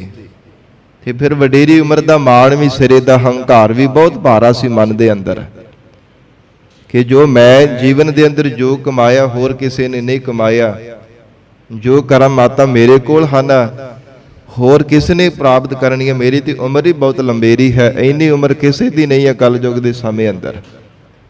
ਕਿਉਂਕਿ ਉਮਰਾਂ ਵੀ ਸਾਧ ਸੰਗਤ ਜੀ ਲਿਖੀਆਂ ਹੋਈਆਂ ਨੇ, 10-10 ਗੁਣਾ ਘਟਦੇ ਗਏ। ਪਹਿਲਾਂ 1 ਲੱਖ ਵਰਾ ਉਮਰ ਹੁੰਦੀ ਸੀ ਸਤਿਯੁਗ ਦੇ ਸਮੇਂ ਅੰਦਰ, ਫਿਰ 10 ਗੁਣਾ ਘਟ ਗਈ ਸਾਧ ਸੰਗਤ ਜੀ, ਫਿਰ 10,000 ਰਹਿ ਗਈ। ਤ੍ਰੇਤੇ ਵਿੱਚ, ਦੁਆਪਰ ਵਿੱਚ 1000 ਲਗਭਗ ਉਮਰ ਹੁੰਦੀ ਸੀ, 1 ਸਾਲ ਵਰਾ, 1000 ਵਰਾ ਦੁਆਪਰ ਯੁੱਗ ਦੇ ਵਿੱਚ ਉਮਰ ਹੁੰਦੀ ਸੀ। ਫਿਰ 10 ਗੁਣਾ ਘਟ ਗਈ ਤੇ ਕਲਯੁਗ ਦੇ ਸਮੇਂ ਵਿੱਚ ਲਗਭਗ ਸਾਧ ਸੰਗਤ ਜੀ 100 ਕੋ ਆਰਬਲਾ ਦਾ ਜਿਹੜਾ ਸਾਲ ਦਾ ਇਹ ਅੰਦਾਜ਼ਾ ਲਗਾਇਆ ਜਾਂਦਾ ਹੈ। ਤੇ 100 ਵੀ ਹੁਣ ਕੋਈ ਵਿਰਲਾ ਭੋਗਦਾ, ਜਿੰਨੀਆਂ ਬਿਮਾਰੀਆਂ ਲੱਗ ਚੁੱਕੀਆਂ ਨੇ। ਕੋਈ ਵਿਰਲਾ ਟਾਵਾ ਹੀ ਹੁੰਦਾ ਜਿਹੜਾ 100 ਸਾਲ ਦੀ ਉਮਰ ਭੋਗ ਕਰਕੇ ਸੰਸਾਰ ਤੋਂ ਜਾਂਦਾ ਹੈ। ਤੋ ਸਾਧ ਸੰਗਤ ਜੀ, ਇੰਨਾ ਭਾਰੀ ਮਾਣ ਸੀ ਉਸ ਜੋਗੀ ਦੇ ਮਨ ਅੰਦਰ, ਕਹਿੰਦਾ ਕਿ ਇੰਨੇ 5000 ਤੋਂ ਉੱਪਰ ਸਾਲ ਮੇਰੀ ਉਮਰ ਹੈ, ਮੇਰੀ ਬਰਾਬਰਤਾ ਭਲਾ ਕਿਹਨੇ ਕਰ ਲੈਣੀ। 100 ਕੁ ਸਾਲ ਦੀ ਲੋਕਾਂ ਦੀ ਉਮਰ ਹੈ ਕਲਯੁਗ ਦੇ ਸਮੇਂ ਅੰਦਰ। ਉਸ ਨੇ ਸ਼ੰਕਾ ਕੀਤਾ ਸੀ ਗੁਰੂ ਕਲਗੀਧਰ ਪਿਤਾ ਮਹਾਰਾਜ ਸਾਹਿਬ ਜੀ ਦੇ ਉੱਪਰ। ਸਿੰਘਾਂ ਨੇ ਕਿਹਾ, ਭਲਿਆ ਹੇ ਜੋਗੀ ਜੀ, ਤੁਸੀਂ ਆਪ ਹੀ ਆ ਕਰਕੇ ਮਹਾਰਾਜ ਸੱਚੇ ਪਾਤਸ਼ਾਹ ਜੀ ਦੇ ਨਾਲ ਮਿਲ ਲਓ, ਐਵੇਂ ਕੱਲਾ ਉਮਰ ਨਾ ਦੇਖੀ ਜਾਵੋ। ਤੇ ਗਰੀਬ ਨਵਾਜ ਜਦੋਂ ਸਤਿਗੁਰੂ ਜੀ ਦੇ ਕੋਲ ਚੱਲ ਕਰਕੇ ਆਇਆ, ਸ਼ਾਮ ਦਾ ਸਮਾਂ, ਦੀਵਾਨ ਸਜਿਆ ਹੋਏ ਤੇ ਰਹਿਰਾਜ ਸਾਹਿਬ ਗੁਰਬਾਣੀ ਦਾ ਜਾਪ ਹੋ ਰਿਹਾ ਸੀ। ਮਹਾਰਾਜ ਜੀ ਨੇ ਬੜੇ ਸਨਮਾਨ ਦੇ ਨਾਲ ਜੋਗੀ ਨੂੰ ਬਿਠਾਇਆ, ਸੁਖ ਸ਼ਾਂਤੀ ਪੁੱਛੀ ਹੈ। ਤੇ ਗਰੀਬ ਨਵਾਜ ਧੰਨ ਗੁਰੂ ਗੋਬਿੰਦ ਸਿੰਘ ਸਾਹਿਬ ਮਹਾਰਾਜ ਸਾਹਿਬ ਜੀ ਨੂੰ ਜਦੋਂ ਸਿੰਘਾਂ ਨੇ ਪੁੱਛਿਆ ਸੀ, ਮਹਾਰਾਜ ਇਹ ਜੋਗੀ ਇਦਾਂ ਕਿਉਂ ਬੋਲਦਾ ਪਿਆ ਕਿ ਮੈਂ ਇਹਨਾਂ ਦੇ ਕੋਲ ਜਾ ਕਰਕੇ ਕੀ ਲੈਣਾ, ਇਹਨਾਂ ਦੀ ਉਮਰ ਛੋਟੀ ਜਿਹੀ ਹੈ, ਤੇ ਮਹਾਰਾਜ ਜੀ ਨੇ ਮੁਸਕਰਾ ਕੇ ਉਸੇ ਸਮੇਂ ਬਚਨ ਕਰ ਦਿੱਤਾ ਸੀ ਕਿ ਇਹਦੀ 5020 ਸਾਲ ਉਮਰ ਹੈ। ਇਹਦੇ ਮਨ ਦੇ ਅੰਦਰ ਵਡੇਰੀ ਉਮਰ ਦਾ ਬਹੁਤ ਭਾਰੇ ਹੰਕਾਰ ਹੈ। ਮਹਾਰਾਜ ਸੱਚੇ ਪਾਤਸ਼ਾਹੀ ਦਾ ਬਚਨ ਸਿੰਘਾਂ ਨੇ ਜਦੋਂ ਜੋਗੀ ਨੂੰ ਜਾ ਕੇ ਸੁਣਾਇਆ ਤੇ ਹੈਰਾਨ ਹੋ ਗਿਆ। ਆ ਕੇ ਮਹਾਰਾਜ ਸਾਹਿਬ ਜੀ ਨੂੰ ਕਹਿਣ ਲੱਗਾ, ਇੰਨੀ ਛੋਟੀ ਉਮਰ ਦੇ ਵਿੱਚ ਇਹ ਸਾਧਨਾ ਕਿਵੇਂ ਤੁਸਾਂ ਨੇ ਕੀਤੀ ਹੈ? ਇੰਨੀ ਭਾਰੀ ਕਰਮਾਦ ਕਿਵੇਂ ਤੁਹਾਨੂੰ ਪ੍ਰਾਪਤ ਹੋ ਗਈ? ਤੇ ਮਹਾਰਾਜ ਜੀ ਨੇ ਸੁਭਾਵਕ ਹੀ ਮੁਸਕਰਾ ਕੇ ਬਚਨ ਕੀਤਾ, ਕਹਿਣ ਲੱਗੇ, ਜੋਗੀ ਜੀ ਤੁਸੀਂ ਸਰੀਰ ਰੂਪੀ ਗੋਦੜਾ ਆਪਣਾ ਉਹੀ ਰੱਖਣਾ ਕੀਤਾ ਹੈ, ਅਸੀਂ ਸਰੀਰ ਰੂਪੀ ਪੋਸ਼ਾਕ ਬਦਲ ਲਈ ਹੈ। ਭਾਵ ਜੋਤ ਉਹ ਨਿਰੰਕਾਰ ਵਾਲੀ ਵਰਤਦੀ ਹੈ, ਜੋ ਅਕਾਲ ਪੁਰਖ ਵਾਹਿਗੁਰੂ ਜੀ ਨੇ ਸਰਗੁਣ ਸਰੂਪ ਗੁਰੂ ਨਾਨਕ ਦੇਵ ਸਾਹਿਬ ਜੀ ਦਾ ਸਰੂਪ ਧਾਰਨ ਕੀਤਾ। ਧੰਨ ਗੁਰੂ ਗੋਬਿੰਦ ਸਿੰਘ ਸਾਹਿਬ ਮਹਾਰਾਜ ਕਹਿਣ ਲੱਗੇ, ਜੋਤ ਉਹੋ ਹੀ ਵਰਤ ਰਹੀ ਹੈ, ਤੁਸੀਂ ਸਰੀਰ ਰੂਪੀ ਗੋਦੜਾ ਉਹ ਰੱਖਿਆ ਲੰਬੇਰੀ ਉਮਰ ਵਧਾ ਕੇ, ਤੇ ਅਸੀਂ ਸਰੀਰ ਰੂਪੀ ਪੋਸ਼ਾਕ ਨੂੰ ਬਦਲ ਲੈਣਾ ਕੀਤਾ ਹੈ, ਪਰ ਜੋਤ ਉਹੀ ਪਰਮਾਤਮਾ ਵਾਲੀ ਵਰਤ ਰਹੀ ਹੈ। ਫਿਰ ਮੱਥੇ ਤੇ ਹੱਥ ਮਾਰਿਆ, ਮਹਾਰਾਜ ਕਿਰਪਾ ਕਰੋ, ਮੇਰੀ ਭੁੱਲ ਬਖਸ਼ੋ ਤੇ ਮੇਰੇ ਹਿਰਦੇ ਅੰਦਰ ਵੀ ਗਿਆਨ ਦਾ ਪ੍ਰਕਾਸ਼ ਕਰ ਦੇਵ। ਸਤਿਗੁਰੂ ਜੀ ਨੇ ਕਿਹਾ, ਇਹ ਪਖੰਡ ਪਾਦ ਛੱਡ ਕੇ ਪਰਮੇਸ਼ਰ ਦਾ ਜਾਪ ਕਰਿਆ ਕਰ, ਵਾਹਿਗੁਰੂ ਮੰਤਰ ਦਾ ਅਭਿਆਸ ਕਰਿਆ ਕਰ। ਨਾਲ ਹੀ ਅੰਮ੍ਰਿਤਮਈ ਦ੍ਰਿਸ਼ਟੀ ਪਾ ਦਿੱਤੀ ਹੈ। ਉਸ ਜੋਗੀ ਦੇ ਹਿਰਦੇ ਅੰਦਰ ਬ੍ਰਹਮ ਗਿਆਨ ਪ੍ਰਾਪਤ ਹੋ ਗਿਆ, ਹਿਰਦੇ ਅੰਦਰ ਪ੍ਰਕਾਸ਼ ਹੀ ਪ੍ਰਕਾਸ਼ ਹੋ ਗਿਆ ਹੈ। ਤੋ ਇਸ ਕਰਕੇ ਮਹਾਰਾਜ ਸੱਚੇ ਪਾਤਸ਼ਾਹ ਜੀ ਕਹਿੰਦੇ ਹਨ, ਭਾਵੇਂ ਵਡੇਰੀ ਉਮਰ ਵੀ ਹੋ ਜਾਵੇ, ਗੁਰ ਬਿਨ ਗਿਆਨ ਨਾ ਹੋਵਈ, ਨਾ ਸੁਖ ਵਸੈ ਮਨ ਆਏ। ਨਾ ਜੀਵ ਦੇ ਮਨ ਦੇ ਅੰਦਰ ਸੁਖ ਸਰੂਪ ਆ ਕਰਕੇ ਨਿਵਾਸ ਕਰਦਾ। ਭਾਵੇਂ ਸਾਧ ਸੰਗਤ ਜੀ ਕੋਈ ਕਿਸੇ ਤਰ੍ਹਾਂ ਦਾ ਮੰਤਰ ਸਿੱਧ ਕਰ ਲੈਂਦਾ, ਕੋਈ ਟੂਣੇ ਟਾਮਣ ਕਰਕੇ ਕਿਸੇ ਨੂੰ ਵਸ ਵਿੱਚ ਕਰਨ ਦੀ ਸ਼ਕਤੀ ਪਾ ਲੈਂਦਾ, ਪਰ ਸਤਿਗੁਰੂ ਜੀ ਤੋਂ ਬਿਨਾਂ ਕਦੇ ਬ੍ਰਹਮ ਗਿਆਨ ਦੀ ਅਵਸਥਾ ਨਹੀਂ ਪ੍ਰਾਪਤ ਹੋ ਸਕਦੀ। ਤੇ ਹਿਰਦੇ ਅੰਦਰ ਪ੍ਰਕਾਸ਼ ਹੋਣ ਤੋਂ ਬਿਨਾਂ ਮਹਾਰਾਜ ਕਹਿੰਦੇ ਸੁਖ ਸਰੂਪ ਕਦੇ ਆ ਕੇ ਵਸਦਾ ਨਹੀਂ ਹੈ। ਜੀਵ ਨੂੰ ਦੁਖੀ ਹੋਣਾ ਪੈਂਦਾ। ਜਿਨ੍ਹਾਂ ਸ਼ਕਤੀਆਂ ਨੂੰ ਵਸ ਵਿੱਚ ਕਰਦਾ, ਉਹ ਸ਼ਕਤੀਆਂ ਹੀ ਜ਼ਿੰਦਗੀ ਵਿੱਚ ਮਨੁੱਖ ਦੇ ਲਈ ਦੁਖਦਾਇਕ ਬਣ ਜਾਂਦੀਆਂ ਨੇ। ਉਹ ਫਿਰ ਦੁਖੀ ਕਰਨ ਲੱਗ ਪੈਂਦੀਆਂ ਨੇ ਜਿੰਨ ਦੀ ਤਰ੍ਹਾਂ। ਜਿਵੇਂ ਕਿਸੇ ਸ਼ਾਹੂਕਾਰ ਨੇ ਜਿੰਨ ਖਰੀਦ ਲਿਆ ਸੀ ਨਾ, ਕਿ ਮੇਰੇ ਬੜੇ ਕੰਮ ਕਰਿਆ ਕਰੇਗਾ, ਪਰ ਸ਼ਰਤ ਇਹ ਸੀ ਕਿ ਜੇ ਵਿਹਲਾ ਰਹਿ ਗਿਆ ਤੇ ਉਹਨੇ ਸ਼ਾਹੂਕਾਰ ਨੂੰ ਖਾ ਜਾਣਾ, ਫਿਰ ਦੁੱਖ ਦੇਵੇਗਾ। ਉਹ ਬੜਾ ਦੁਖੀ ਹੋਇਆ। ਤੇ ਸਾਧ ਸੰਗਤ ਜੀ ਫਿਰ ਜੋ ਬਾਰ-ਬਾਰ ਦੁੱਖ ਹੀ ਦੇਈ ਜਾਂਦਾ ਸੀਗਾ, ਬਾਰ-ਬਾਰ ਸ਼ਾਹੂਕਾਰ ਨੂੰ ਆ ਕੇ ਸਤਾਈ ਜਾਂਦਾ ਸੀ, ਫਿਰ ਕਿਸੇ ਢੰਗ ਤਰੀਕੇ ਦੇ ਨਾਲ ਉਹਦੀ ਧੀ ਨੇ ਉਹਨੂੰ ਕਹਿ ਕੇ ਇਹਨੂੰ ਖਹਿੜਾ ਛਡਾਉਣਾ, ਤੇ ਜੋ ਵਿਹੜੇ ਦੇ ਵਿੱਚ ਇੱਕ ਵੱਡੀ ਸਾਰੀ ਲੱਕੜ ਲੈ ਕੇ ਨਾ ਉਹ ਗੱਡ ਦੇ, ਉਹਨੂੰ ਕਹਿ ਕੇ ਉੱਪਰ ਚੜੀ ਚੱਲ ਤੇ ਹੇਠਾਂ ਉਤਰੀ ਚੱਲ। ਫਿਰ ਉੱਪਰਲੇ ਸਿਰੇ ਤੇ ਚੜ ਜਾਣਾ, ਹੇਠਾਂ ਉਤਰੀ ਚੱਲ। ਫਿਰ ਉਹਦਾ ਖਹਿੜਾ ਛੁੱਟਿਆ ਸੀਗਾ। ਨਹੀਂ ਤਾਂ ਜ਼ਿੰਦਗੀ ਦੇ ਵਿੱਚ ਮਨੁੱਖ ਜਿਹਦੇ ਵਿੱਚ ਸੁੱਖ ਭਾਲਦਾ, ਉਹ ਵੀ ਫਿਰ ਜ਼ਿੰਦਗੀ ਵਿੱਚ ਦੁਖਦਾਇਕ ਬਣ ਜਾਂਦਾ ਹੈ। ਤੇ ਕਰਾਮਾਤਾਂ ਟੂਣੇ ਟਾਮਣ ਜਾਂ ਕਿਸੇ ਨੂੰ ਵਸ ਵਿੱਚ ਕਰ ਲੈਣਾ, ਕੋਈ ਪ੍ਰੇਤਾਂ ਨੂੰ ਵਸ ਵਿੱਚ ਕਰ ਲੈਂਦੇ ਆ। ਬੜਾ ਮਹਾਰਾਜ ਕਹਿੰਦੇ ਇਦਾਂ ਦੇ ਸੰਸਾਰ ਦੇ ਅੰਦਰ ਸਾਧਨਾ ਕਰਦੇ ਨੇ, ਪਰ ਇਹਨਾਂ ਨੂੰ ਕਰਨ ਦੇ ਨਾਲ ਕਦੇ ਸੁਖ ਸਰੂਪ ਪਰਮਾਤਮਾ ਹਿਰਦੇ ਵਿੱਚ ਆ ਕੇ ਨਹੀਂ ਵਸ ਸਕਦਾ। ਨਾਨਕ ਨਾਮ ਵਿਹੂਣੇ ਮਨ ਮੁਖੀ। ਧੰਨ ਗੁਰੂ ਅਮਰਦਾਸ ਸਾਹਿਬ ਮਹਾਰਾਜ ਆਖ ਰਹੇ ਨੇ, ਗੁਰਸਿੱਖੋ, ਜਿਹੜੇ ਮਨਮੁਖ ਜੀਵ ਨਾਮ ਤੋਂ ਹੀਣੇ ਹਨ, ਜਿਨ੍ਹਾਂ ਨੇ ਪੂਰੇ ਸਤਿਗੁਰੂ ਜੀ ਤੋਂ ਨਾਮ ਦੀ ਦਾਤ ਨੇ ਪ੍ਰਾਪਤ ਕੀਤੀ, ਨਿਗੁਰੇ ਪੁਣੇ ਦੀ ਜੂਠ ਨੂੰ ਲਾਹਿਆ ਨਹੀਂ ਹੈ। ਗੁਰੂ ਵਾਲੇ ਬਣ ਕੇ ਜਿਨ੍ਹਾਂ ਨੇ ਮੂਲ ਮੰਤਰ ਗੁਰ ਮੰਤਰ ਦੀ ਦਾਤ ਜੀਵਨ ਦੇ ਵਿੱਚ ਨਹੀਂ ਲੈਣਾ ਕੀਤੀ, ਜਾਸਨ ਜਨਮ ਗਵਾਏ। ਮਹਾਰਾਜ ਕਹਿੰਦੇ, ਜਾਣੋ ਕਿ ਉਸ ਸੰਸਾਰ ਤੋਂ ਜਾਂਦੇ ਹੋ ਆਪਣਾ ਅਮੋਲਕ ਜਨਮ ਗਵਾ ਕੇ ਜਾ ਰਹੇ ਹਨ। ਕੁਝ ਖੱਟ ਕੇ ਨਹੀਂ ਜਾ ਰਹੇ। ਸ਼ੁਭ ਅਵਸਰ ਮਿਲਿਆ ਹੋਇਆ ਜ਼ਿੰਦਗੀ ਦਾ ਅਕਾਰਥ ਹੀ ਸੰਸਾਰ ਤੋਂ ਗਵਾ ਕਰਕੇ ਚੱਲੇ ਐ। ਕੁਝ ਨਹੀਂ ਖੱਟ ਕੇ ਜਾ ਲੱਗੇ ਸੰਸਾਰ ਤੋਂ। ਜਿਵੇਂ ਸੰਸਾਰ ਵਿੱਚ ਆਇਆ ਸੀ, ਉਸੇ ਤਰ੍ਹਾਂ ਹੀ ਉਹ ਜੀਵ ਸੰਸਾਰ ਤੋਂ ਚਲਾ ਗਿਆ, ਜਿਨੇ ਮਹਾਰਾਜ ਜੀ ਤੋਂ ਨਾਮ ਦੀ ਦਾਤ ਲੈ ਕੇ ਸ਼ਬਦ ਦਾ ਅਭਿਆਸ ਨਹੀਂ ਕੀਤਾ। ਗਰੀਬ ਨਵਾਜ ਮਹਾਰਾਜ ਸੱਚੇ ਪਾਤਸ਼ਾਹ ਜੀ ਦੀ ਸ਼ਰਨ ਵਿੱਚ ਆ ਕੇ ਆਪਣੀਆਂ ਭੁੱਲਾਂ ਨਹੀਂ ਬਖਸ਼ਾਈਆਂ। ਮਹਾਰਾਜ ਕਿਰਪਾ ਕਰੋ, ਸੱਚੇ ਪਾਤਸ਼ਾਹ ਕਿਰਪਾ ਕਰਕੇ ਮਹਾਰਾਜ ਸਾਨੂੰ ਬਖਸ਼ ਕੇ ਆਪਣੇ ਚਰਨਾਂ ਦੇ ਨਾਲ ਜੋੜ ਲਾਓ। ਮਹਾਰਾਜ ਪਰਮ ਸਿੱਖਿਆ ਦੀ ਦਾਤ ਬਖਸ਼ੋ। ਆਪਣਾ ਉਪਦੇਸ਼ ਦੇ ਕਰਕੇ ਮਹਾਰਾਜ ਸਾਨੂੰ ਨਿਹਾਲ ਕਰ ਦੇਵੋ। ਹਜ਼ੂਰ ਕਹਿੰਦੇ ਹਨ ਜਾਸਨ ਜਨਮ ਗਵਾਏ, ਉਹ ਜਾਣੋ ਕਿ ਸੰਸਾਰ ਤੋਂ ਜਾਂਦੇ ਹੋ ਆਪਣਾ ਅਮੋਲਕ ਜਨਮ ਗਵਾ ਕਰਕੇ ਗਏ ਹਨ। ਹੀਰਿਆਂ ਵਰਗੀ ਦੇਹ ਮਿਲੀ ਸੀ, ਕੌਡੀਆਂ ਦੇ ਭਾਗ ਗਵਾ ਕੇ ਸੰਸਾਰ ਤੋਂ ਚਲੇ ਗਏ ਹੈ। ਜਿਨ੍ਹਾਂ ਨੇ ਮਹਾਰਾਜ ਸਾਹਿਬ ਜੀ ਦੀ ਸ਼ਰਨ ਵਿੱਚ ਆ ਕੇ ਨਾਮ ਦੀ ਦਾਤ ਨਹੀਂ ਪ੍ਰਾਪਤ ਕੀਤੀ, ਸਤਿਗੁਰੂ ਜੀ ਤੋਂ ਗਿਆਨ ਦੀ ਪ੍ਰਾਪਤੀ ਨਹੀਂ ਕੀਤੀ, ਹਜ਼ੂਰ ਕਹਿੰਦੇ ਦੁਖੀ ਹੋਏ ਸੰਸਾਰ ਤੋਂ ਤੁਰ ਗਏ ਹੈ। ਤਿਨਾਂ ਨੇ ਅਮੋਲਕ ਮਿਲੇ ਹੋਏ ਮਾਨਸ ਜੀਵਨ ਦੀ ਕਦਰ ਨਹੀਂ ਜਾਣਨਾ ਕੀਤੀ, ਅਕਾਰਥੀ ਸੰਸਾਰ ਤੋਂ ਤੁਰ ਗਏ ਹਨ। ਮਹੱਲਾ ਤੀਜਾ। ਸਿਧ ਸਾਧਕ ਨਾਵੇ ਨੂੰ ਸਭ ਖੋਜਦੇ।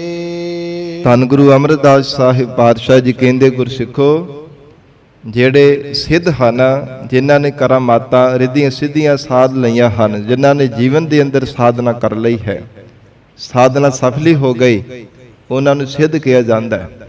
ਤੇ ਸਾਧਕ ਹੁੰਦੇ ਜਿਹੜੇ ਇਹਦੇ ਸਾਧਨਾ ਕਰ ਰਹੇ ਹਨ, ਯੋਗਾ ਅਭਿਆਸ ਦੀ ਅਜੇ ਜੋ ਕਮਾਉਣ ਦੀ ਸਾਧਨਾ ਕਰ ਰਹੇ ਹੈ, ਸਿੱਖ ਰਹੇ ਹਨ, ਸਿੱਖਿਆ ਪ੍ਰਾਪਤ ਕਰ ਰਹੇ ਨੇ, ਉਹਨਾਂ ਨੂੰ ਸਾਧਕ ਕਿਹਾ ਜਾਂਦਾ ਹੈ। ਸਿੱਧ ਸਾਧਕ ਨਾਵੈ ਨੂੰ ਸਭ ਖੋਜਦੇ। ਇਹ ਸਭ ਨਾਮ ਦੀ ਖੋਜ ਵਿੱਚ ਲੱਗੇ ਹੋਏ ਹਨ ਕਿ ਸਾਨੂੰ ਵੀ ਨਾਮ ਦੀ ਦਾਤ ਮਿਲ ਜਾਵੇ, ਸਾਨੂੰ ਨਾਮ ਪ੍ਰਾਪਤ ਹੋ ਜਾਵੇ। ਭਾਵੇਂ ਮਹਾਰਾਜ ਕਹਿੰਦੇ ਸਾਧਕ ਹੈ, ਭਾਵੇਂ ਸਿੱਧ ਹਨ, ਆਤਮਿਕ ਸੁਖ ਦੇਣ ਵਾਲਾ ਇਹ ਨਾਮ ਨੂੰ ਮਹਾਰਾਜ ਕਹਿੰਦੇ ਖੋਜ ਰਹੇ ਹਨ। ਥੱਕ ਰਹੇ ਲਿਵ ਲਾਏ। ਇਹ ਯੋਗਾ ਅਭਿਆਸ ਕਰਦਿਆਂ ਕਰਦਿਆਂ ਥੱਕ ਹਾਰ ਗਏ ਨੇ, ਕਦੇ ਕਿਸੇ ਪਾਸੇ ਲਿਵ ਲਾ ਲੈਂਦੇ, ਕਦੇ ਕਿਸੇ ਪਾਸੇ ਆਪਣੀ ਸੁਰਤ ਨੂੰ ਜੋੜ ਲੈਂਦੇ ਆ, ਪਰ ਜ਼ਿੰਦਗੀ ਵਿੱਚ ਕੁਝ ਖੱਟਿਆ ਨਹੀਂ, ਕੁਝ ਨਹੀਂ ਪ੍ਰਾਪਤ ਕੀਤਾ। ਥੱਕ ਰਹੇ ਲਿਵ ਲਾਏ, ਬੜੀਆਂ ਸੰਸਾਰ ਦੇ ਅੰਦਰ ਸੁਰਤਾਂ ਜੋੜ ਜੋੜ ਕਰਕੇ ਥੱਕ ਹਾਰ ਗਏ, ਕਦੇ ਕਿਸੇ ਦਾ ਧਿਆਨ ਧਾਰਨ ਕਰ ਲਿਆ, ਕਦੇ ਕਿਸੇ ਦਾ, ਪਰ ਥੱਕ ਹਾਰ ਗਏ, ਕੋਈ ਜੀਵਨ ਦੇ ਅੰਦਰ ਪ੍ਰਾਪਤੀ ਨਹੀਂ ਕਰ ਸਕੇ। ਐਸੀ ਮਹਾਰਾਜ ਕਹਿੰਦੇ ਇਹਨਾਂ ਸਿੱਧਾਂ ਦੀ, ਜੋਗੀਆਂ ਦੀ, ਸਾਧਕਾਂ ਦੀ ਹਾਲਤ ਹੈ ਕਿ ਕਦੇ ਪਰਮੇਸ਼ਰ ਦੇ ਨਾਮ ਦੀ ਪ੍ਰਾਪਤੀ ਨਹੀਂ ਕਰ ਸਕੇ, ਕਿਉਂਕਿ ਵਾਹਿਗੁਰੂ ਦਾ ਨਾਮ ਸਤਿਗੁਰੂ ਜੀ ਦੇ ਚਰਨਾਂ ਚੋਂ ਪ੍ਰਾਪਤ ਹੁੰਦਾ ਹੈ। ਗਰੀਬ ਨਵਾਜ ਮਹਾਰਾਜ ਸਾਹਿਬ ਜੀ ਤਰੁੱਟ ਕਰਕੇ ਬਖਸ਼ਿਸ਼ ਕਰਦੇ ਤਾਂ ਜੀਵਨ ਦੇ ਅੰਦਰ ਨਾਮ ਦੀ ਦਾਤ ਮਿਲਦੀ ਹੈ, ਨਹੀਂ ਤਾਂ ਮਹਾਰਾਜ ਕਹਿੰਦੇ ਥੱਕ ਰਹੇ ਲਿਵ ਲਾਏ, ਬੜੀ ਲਿਵ ਲਾ ਲਾ ਕਰਕੇ ਸੁਰਤੀਆਂ ਲਾ ਕੇ ਵੀ ਸੰਸਾਰ ਦੇ ਅੰਦਰ ਥੱਕ ਹਾਰ ਗਏ ਹਨ। ਸਤਿਗੁਰ ਕਣੈ ਨਾ ਪਾਇਓ। ਹੇ ਗੁਰਸਿੱਖੋ, ਪੂਰੇ ਸਤਿਗੁਰੂ ਜੀ ਤੋਂ ਬਿਨਾ ਕਦੇ ਵੀ ਕਿਸੇ ਨੇ ਨਾਮ ਦੀ ਦਾਤ ਨਹੀਂ ਪਾਈ ਸੀ, ਨਾ ਪਾ ਸਕਦਾ, ਨਾ ਆਉਣ ਵਾਲੀ ਸਮੇਂ ਵਿੱਚ ਕੋਈ ਪਾ ਸਕੇਗਾ। ਕਿਸੇ ਨੇ ਅੱਜ ਤੱਕ ਮਹਾਰਾਜ ਕਹਿੰਦੇ ਨਾਮ ਦੀ ਦਾਤ ਪਾਈ। ਵੱਖਰੀ ਗੱਲ ਹੈ ਕੋ ਆਪੋ ਵਿੱਚ ਦਾਅਵਾ ਕਰੀ ਜਾਵੇ ਜੇ ਮੈਂ ਨਾਮ ਦੀ ਦਾਤ ਲਈ ਕੰਨਾਂ ਵਿੱਚ ਮੰਤਰ ਲੈ ਕੇ, ਕੋਈ ਕਿਸੇ ਤੋਂ ਕੰਨਾਂ ਵਿੱਚ ਮੰਤਰ ਲੈ ਲਵੇ, ਦਾਅਵਾ ਕਰੀ ਜਾਵੇ ਕਿ ਮੈਨੂੰ ਨਾਮ ਦੀ ਦਾਤ ਮਿਲ ਗਈ ਹੈ, ਉਹਦੀ ਆਪਣੀ ਸੋਚ ਹੈ, ਉਹ ਮਨਮਤ ਹੈ, ਉਹ ਗੁਰੂ ਕੀ ਮਤ ਨਹੀਂ ਹੈ। ਗੁਰਮਤਿ ਇਹ ਆਖਦੀ ਹੈ ਕਿ ਪੰਜਾਂ ਪਿਆਰਿਆਂ ਤੋਂ ਸ੍ਰੀ ਗੁਰੂ ਗ੍ਰੰਥ ਸਾਹਿਬ ਜੀ ਦੀ ਹਜ਼ੂਰੀ ਵਿੱਚ ਨਾਮ ਦੀ ਦਾਤ ਮਿਲਦੀ ਹੈ। ਇਕੱਲਾ ਦੁਕੱਲਾ ਨਾਮ ਦੀ ਦਾਤ ਲੈਣ ਵਾਲਾ, ਕੰਨਾਂ ਵਿੱਚ ਮੰਤਰ ਦੇਣ ਵਾਲਾ, ਲੈਣ ਵਾਲਾ, ਦੋਵੇਂ ਨਰਕਾਂ ਦੇ ਵਿੱਚ ਜਾਂਦੇ ਹੈ। ਇਹ ਗੁਰਮਤਿ ਦਾ ਅਸੂਲ ਹੈ ਸੰਗਤ ਜੀ। ਮਨਮਤਾਂ ਭਾਵੇਂ ਲੱਖਾਂ ਵਾਰ ਕੋਈ ਕਰ ਕਰਕੇ ਦਾਅਵੇ ਕਰੀ ਜਾਵੇ, ਪਰ ਮਨਮਤ ਪ੍ਰਵਾਨ ਨਹੀਂ। ਮਹਾਰਾਜ ਸੱਚੇ ਪਾਤਸ਼ਾਹ ਜੀ ਦੇ ਘਰ ਦੇ ਵਿੱਚ ਗੁਰਮਤਿ ਹੀ ਪ੍ਰਵਾਨ ਹੁੰਦੀ ਹੈ। ਸਤਿਗੁਰੂ ਜੀ ਬਖਸ਼ਿਸ਼ ਕਰ ਰਹੇ ਹੈ, ਬਿਨ ਸਤਿਗੁਰ ਕਿਨਾ ਨਾ ਪਾਇਓ। ਪੂਰੇ ਸਤਿਗੁਰੂ ਜੀ ਦੇ ਬਿਨਾਂ ਹੈ ਜੀਵ ਨਾਮ ਦੀ ਦਾਤ ਨਹੀਂ ਕਿਸੇ ਵੀ ਪਾਉਣਾ ਕੀਤੀ। ਗੁਰਮੁਖ ਮਿਲੈ ਮਿਲਾਏ। ਗੁਰਮੁਖਾਂ ਦੇ ਮੇਲ ਦੇ ਵਿੱਚ ਜੇ ਪ੍ਰਮਾਤਮਾ ਕਿਰਪਾ ਕਰਕੇ ਮਿਲਾ ਦੇਵੇ ਤਾਂ ਮਿਲਦਾ ਹੈ। ਗੁਰਮੁਖ ਜਾਂ ਗੁਰਮੁਖਾਂ ਦੀ ਸੰਗਤ ਦੇ ਵਿੱਚ ਮੇਲ ਕਰਕੇ ਮਹਾਰਾਜ ਸੱਚੇ ਪਾਤਸ਼ਾਹ ਜੀ ਕਿਰਪਾ ਕਰਨ, ਜੀਵ ਤੇ ਤਰੁੱਟ ਕਰਕੇ ਬਖਸ਼ਿਸ਼ ਕਰਨ, ਤਾਂ ਨਾਮ ਦੀ ਦਾਤ ਮਿਲਦੀ ਹੈ। ਨਹੀਂ ਤਾਂ ਮਹਾਰਾਜ ਕਹਿੰਦੇ ਜੀਵ ਕਦੇ ਨਾਮ ਦੀ ਦਾਤ ਪਾ ਹੀ ਨਹੀਂ ਸਕਦਾ। ਬਹੁਤਾ ਵੀ ਯਤਨ ਕਰ ਕਰਕੇ ਦੇਖ ਲਵੇ, ਪਰ ਸਤਿਗੁਰੂ ਜੀ ਤੋਂ ਬਿਨਾਂ ਕਦੇ ਨਾਮ ਦੀ ਦਾਤ ਨਹੀਂ ਮਿਲ ਸਕਦੀ। ਤੇ ਮਹਾਰਾਜ ਜੀ ਦੇ ਬਚਨ ਹਨ, ਨਾਮ ਬਿਨਾਂ ਨਕਟੇ ਫਿਰਹਿ, ਬਿਨ ਨਾਵੈ ਜਮਪੁਰ ਜਾਹੇ। ਜਮਾਂ ਦੀ ਪੁਰੀ ਵੀ ਜਾਣਾ ਪੈਂਦਾ। ਸਜ਼ਾਵਾਂ ਮਿਲਦੀਆਂ ਨੇ ਜੇ ਪਰਮੇਸ਼ਰ ਦੇ ਨਾਮ ਦੀ ਦਾਤ ਨਹੀਂ ਸਤਿਗੁਰੂ ਜੀ ਤੋਂ ਪ੍ਰਾਪਤ ਕਰਦਾ। ਨੱਕ ਕੱਟੇ ਵਾਲੇ ਸੰਸਾਰ ਦੇ ਜੀਵ ਹੈ, ਉਹਨਾਂ ਦੀ ਕੋਈ ਇੱਜ਼ਤ ਨਹੀਂ ਹੈ ਪਰਮਾਤਮਾ ਦੇ ਘਰ ਦੇ ਵਿੱਚ, ਜਿਨ੍ਹਾਂ ਨੇ ਸਤਿਗੁਰੂ ਜੀ ਤੋਂ ਨਾਮ ਦੀ ਦਾਤ ਨਹੀਂ ਪਾਈ। ਪਰ ਹਜ਼ੂਰ ਕਹਿੰਦੇ ਜਿਨ੍ਹਾਂ ਤੇ ਪ੍ਰਮਾਤਮਾ ਨੇ ਬਖਸ਼ਿਸ਼ ਕੀਤੀ ਹੈ, ਗੁਰਮੁਖਾਂ ਦੇ ਮੇਲ ਦੇ ਵਿੱਚ ਵਾਹਿਗੁਰੂ ਜੀ ਨੇ ਮਿਲਾ ਦਿੱਤਾ ਹੈ। ਤੇ ਇਹਨਾਂ ਨੂੰ ਸੁਭਾਵਕ ਹੀ ਮਹਾਰਾਜ ਸਾਹਿਬ ਜੀ ਨੇ ਨਾਮ ਦੀ ਦਾਤ ਬਖਸ਼ੀ ਹੈ। ਗੁਣ ਨਾਵੈ ਪਹਿਨਣ ਖਾਣ ਸਭ ਬਾਦ ਹੈ। ਸਤਿਗੁਰੂ ਅਮਰਦਾਸ ਸਾਹਿਬ ਮਹਾਰਾਜ ਹਜੂਰ ਆਖ ਰਹੇ ਹਨ, ਪਰਮੇਸ਼ਰ ਦੇ ਨਾਮ ਜਪਣ ਤੋਂ ਬਿਨਾਂ ਭਾਵੇਂ ਕੋਈ ਸੰਗਤ ਜੀ ਮਹਿੰਗੇ ਮੁੱਲ ਵਾਲੇ ਕੱਪੜੇ ਵੀ ਤਨ ਤੇ ਪਾ ਲਵੇ ਔਰ ਤਰ੍ਹਾਂ ਤਰ੍ਹਾਂ ਦੇ ਮਿਸ਼ਟਾਨ ਸਵਾਦਿਸ਼ਟ ਪਦਾਰਥਾਂ ਨੂੰ ਭੋਜਨਾਂ ਨੂੰ ਵੀ ਭਾਵੇਂ ਛਕ ਲਵੇ, ਪਰ ਮਹਾਰਾਜ ਕਹਿੰਦੇ ਸਭ ਕੁਝ ਬਾਦ ਝਗੜਾ ਰੂਪੀ ਹੈ, ਬਾਦ ਸਭ ਕੁਝ ਵਿਅਰਥ ਹੀ ਜਾਣਨਾ ਕਰੋ। ਧਿਗ ਸਿੱਧੀ ਧਿਗ ਕਰਮਾਤ। ਸਤਿਗੁਰੂ ਜੀ ਬਖਸ਼ਿਸ਼ ਕਰਦੇ ਹਨ, ਧਿਗ ਸਿੱਧੀ ਉਹ ਜਿਹੜੀਆਂ ਵਾਕ ਸਿੱਧੀਆਂ ਹਨ, ਜੋ ਵੀ ਮੁਖ ਤੋਂ ਬਚਨ ਕਰਦਾ ਪੂਰਾ ਹੋ ਜਾਂਦਾ ਹੈ। ਧਿਗ ਕਰਮਾਤ ਇਸਲਾਮ ਦੇ ਮਤ ਅਨੁਸਾਰ ਕਰਾਮਾਤ ਕਿਹਾ ਜਾਂਦਾ ਹੈ ਸ਼ਕਤੀਆਂ ਨੂੰ, ਤੇ ਹਿੰਦ ਮਤ ਦੇ ਅਨੁਸਾਰ ਸਾਧ ਸੰਗਤ ਜੀ ਸਿੱਧਾ ਕਿਹਾ ਜਾਂਦਾ, ਭਾਵ ਸ਼ਕਤੀਆਂ ਕਿਹਾ ਜਾਂਦਾ ਹੈ। ਸ਼ਕਤੀਆਂ ਤੇ ਕਰਾਮਾਤਾਂ ਭਾਵ ਇੱਕੋ ਹੀ ਹੈ ਦੋਵਾਂ ਦਾ, ਪਰ ਬੋਲੀ ਵੱਖੋ ਵੱਖਰੀ ਹੈ। ਇਸਲਾਮ ਮਤ ਦੇ ਵਿੱਚ ਕਰਾਮਾਤਾਂ ਕਿਹਾ ਜਾਂਦਾ ਹੈ ਔਰ ਹਿੰਦੂ ਮਤ ਦੇ ਅਨੁਸਾਰ ਸਿੱਧੀਆਂ ਕਿਹਾ ਜਾਂਦਾ ਜੀ ਕਰਾਮਾਤਾਂ ਹਨ। ਇਹ ਸ਼ਕਤੀਆਂ ਹੈ, ਦੋਵਾਂ ਦਾ ਅਰਥ ਸ਼ਕਤੀਆਂ ਹੈ। ਸਤਿਗੁਰੂ ਅਮਰਦਾਸ ਸਾਹਿਬ ਮਹਾਰਾਜ ਕਹਿੰਦੇ ਉਹਨਾਂ ਕਰਾਮਾਤਾਂ ਨੂੰ, ਉਹਨਾਂ ਸ਼ਕਤੀਆਂ ਨੂੰ ਧਿਰੇਗਾਕਾਰ ਹੈ, ਉਹਨਾਂ ਨੂੰ ਫਿਟਕਾਰਾਂ ਨੇ ਲਾਹਨਤਾਂ ਹਨ ਜਿਹੜੇ ਸਤਿਗੁਰੂ ਜੀ ਦੇ ਨਾਮ ਨੂੰ ਛੱਡ ਕਰਕੇ ਇਹਨਾਂ ਕਰਾਮਾਤਾਂ ਨੂੰ ਪਾਉਣ ਦੇ ਵਿੱਚ ਹੀ ਲੱਗੇ ਹੋਏ ਹੈ, ਜਾਂ ਪਾ ਕੇ ਆਪਣੇ ਚਿੱਤ ਨੂੰ ਸੰਸਾਰ ਦੇ ਵਿੱਚ ਹੀ ਪਰਚਾਇਆ ਹੋਇਆ ਹੈ। ਕੇਵਲ ਸੰਸਾਰ ਦਾ ਮੋਹ ਹੀ ਹਰ ਸਮੇਂ ਬਣਿਆ ਰਹਿੰਦਾ ਹੈ। ਜਗਤ ਦੀ ਮਾਣ ਵਡਿਆਈ ਪਾਉਣ ਦੇ ਵਾਸਤੇ ਮਹਾਰਾਜ ਕਹਿੰਦੇ ਚਿੱਤ ਹਰ ਸਮੇਂ ਚਾਹਤ ਕਰਦਾ ਰਹਿੰਦਾ ਹੈ। ਸਾ ਸਿੱਧ ਸਾ ਕਰਮਾਤ, ਮਹਾਰਾਜ ਕਹਿੰਦੇ ਉਹਨਾਂ ਨੂੰ ਧਿਰੇਗਾਕਾਰ ਹੈ ਜਿਨ੍ਹਾਂ ਨੇ ਸੰਸਾਰ ਦੇ ਅੰਦਰ ਪਰਮੇਸ਼ਰ ਦੇ ਭਜਨ ਨੂੰ ਛੱਡ ਕਰਕੇ ਬਿਨ ਨਾਵੈ ਪਹਿਨਣ ਖਾਣ ਸਭ ਬਾਦ ਹੈ, ਜਾਂ ਸ਼ਕਤੀਆਂ ਦੇ ਬਲ ਕਰਕੇ ਬੜੇ ਬੜੀਆਂ ਮਹਿੰਗੇ ਪੋਸ਼ਾਕਾਂ ਤਨ ਤੇ ਧਾਰਨ ਕਰ ਲਈਆਂ, ਫਿਰ ਸ਼ਕਤੀਆਂ ਦੇ ਬਲ ਕਰਕੇ ਸਵਾਦਿਸ਼ਟ ਭੋਜਨ ਪਦਾਰਥਾਂ ਨੂੰ ਛਿਨ ਮਾਤਰ ਸਮੇਂ ਵਿੱਚ ਪ੍ਰਗਟ ਕਰ ਕਰਕੇ ਛਕ ਲਿਆ।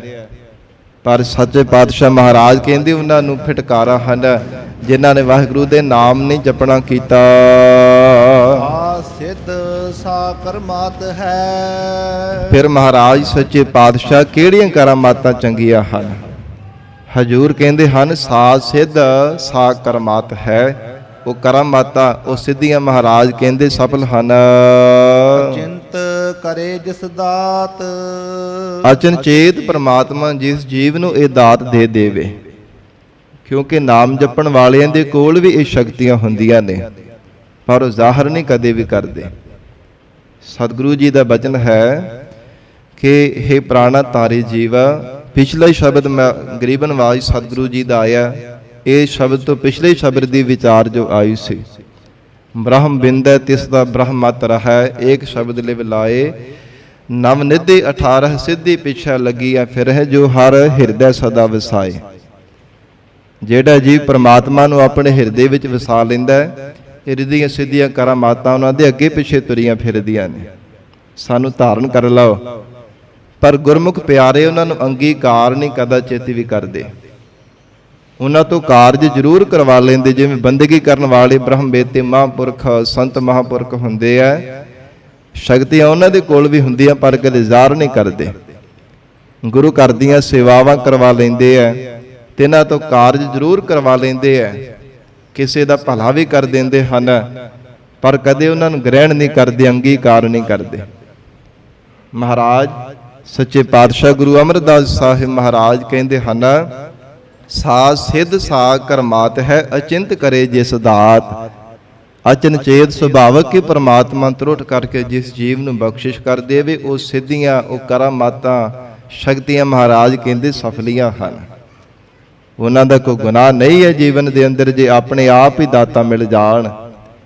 ਧੰਨ ਗੁਰੂ ਅਮਰਦਾਸ ਸਾਹਿਬ ਸੱਚੇ ਪਾਤਸ਼ਾਹ ਮਹਾਰਾਜ ਕਹਿੰਦੇ ਗੁਰਸਿੱਖੋ, ਉਹ ਸਫਲੀਆਂ ਹਨ ਉਹ ਸ਼ਕਤੀਆਂ ਕਰਾਮਾਤਾਂ, ਪਰਮਾਤਮਾ ਤਰੁੱਟ ਕਰਕੇ ਜਿਨ੍ਹਾਂ ਨੂੰ ਬਖਸ਼ਿਸ਼ ਕਰਦਾ ਹੈ। ਏਕ ਨੇਹੀ ਦਾਤ ਆਪਸ ਤੇ ਜੋ ਪਾਈਐ, ਨਾਨਕ ਸਾ ਕਰਮਾਤ ਸਾਹਿਬ ਤੁਠੈ ਜੇ ਮਿਲੈ।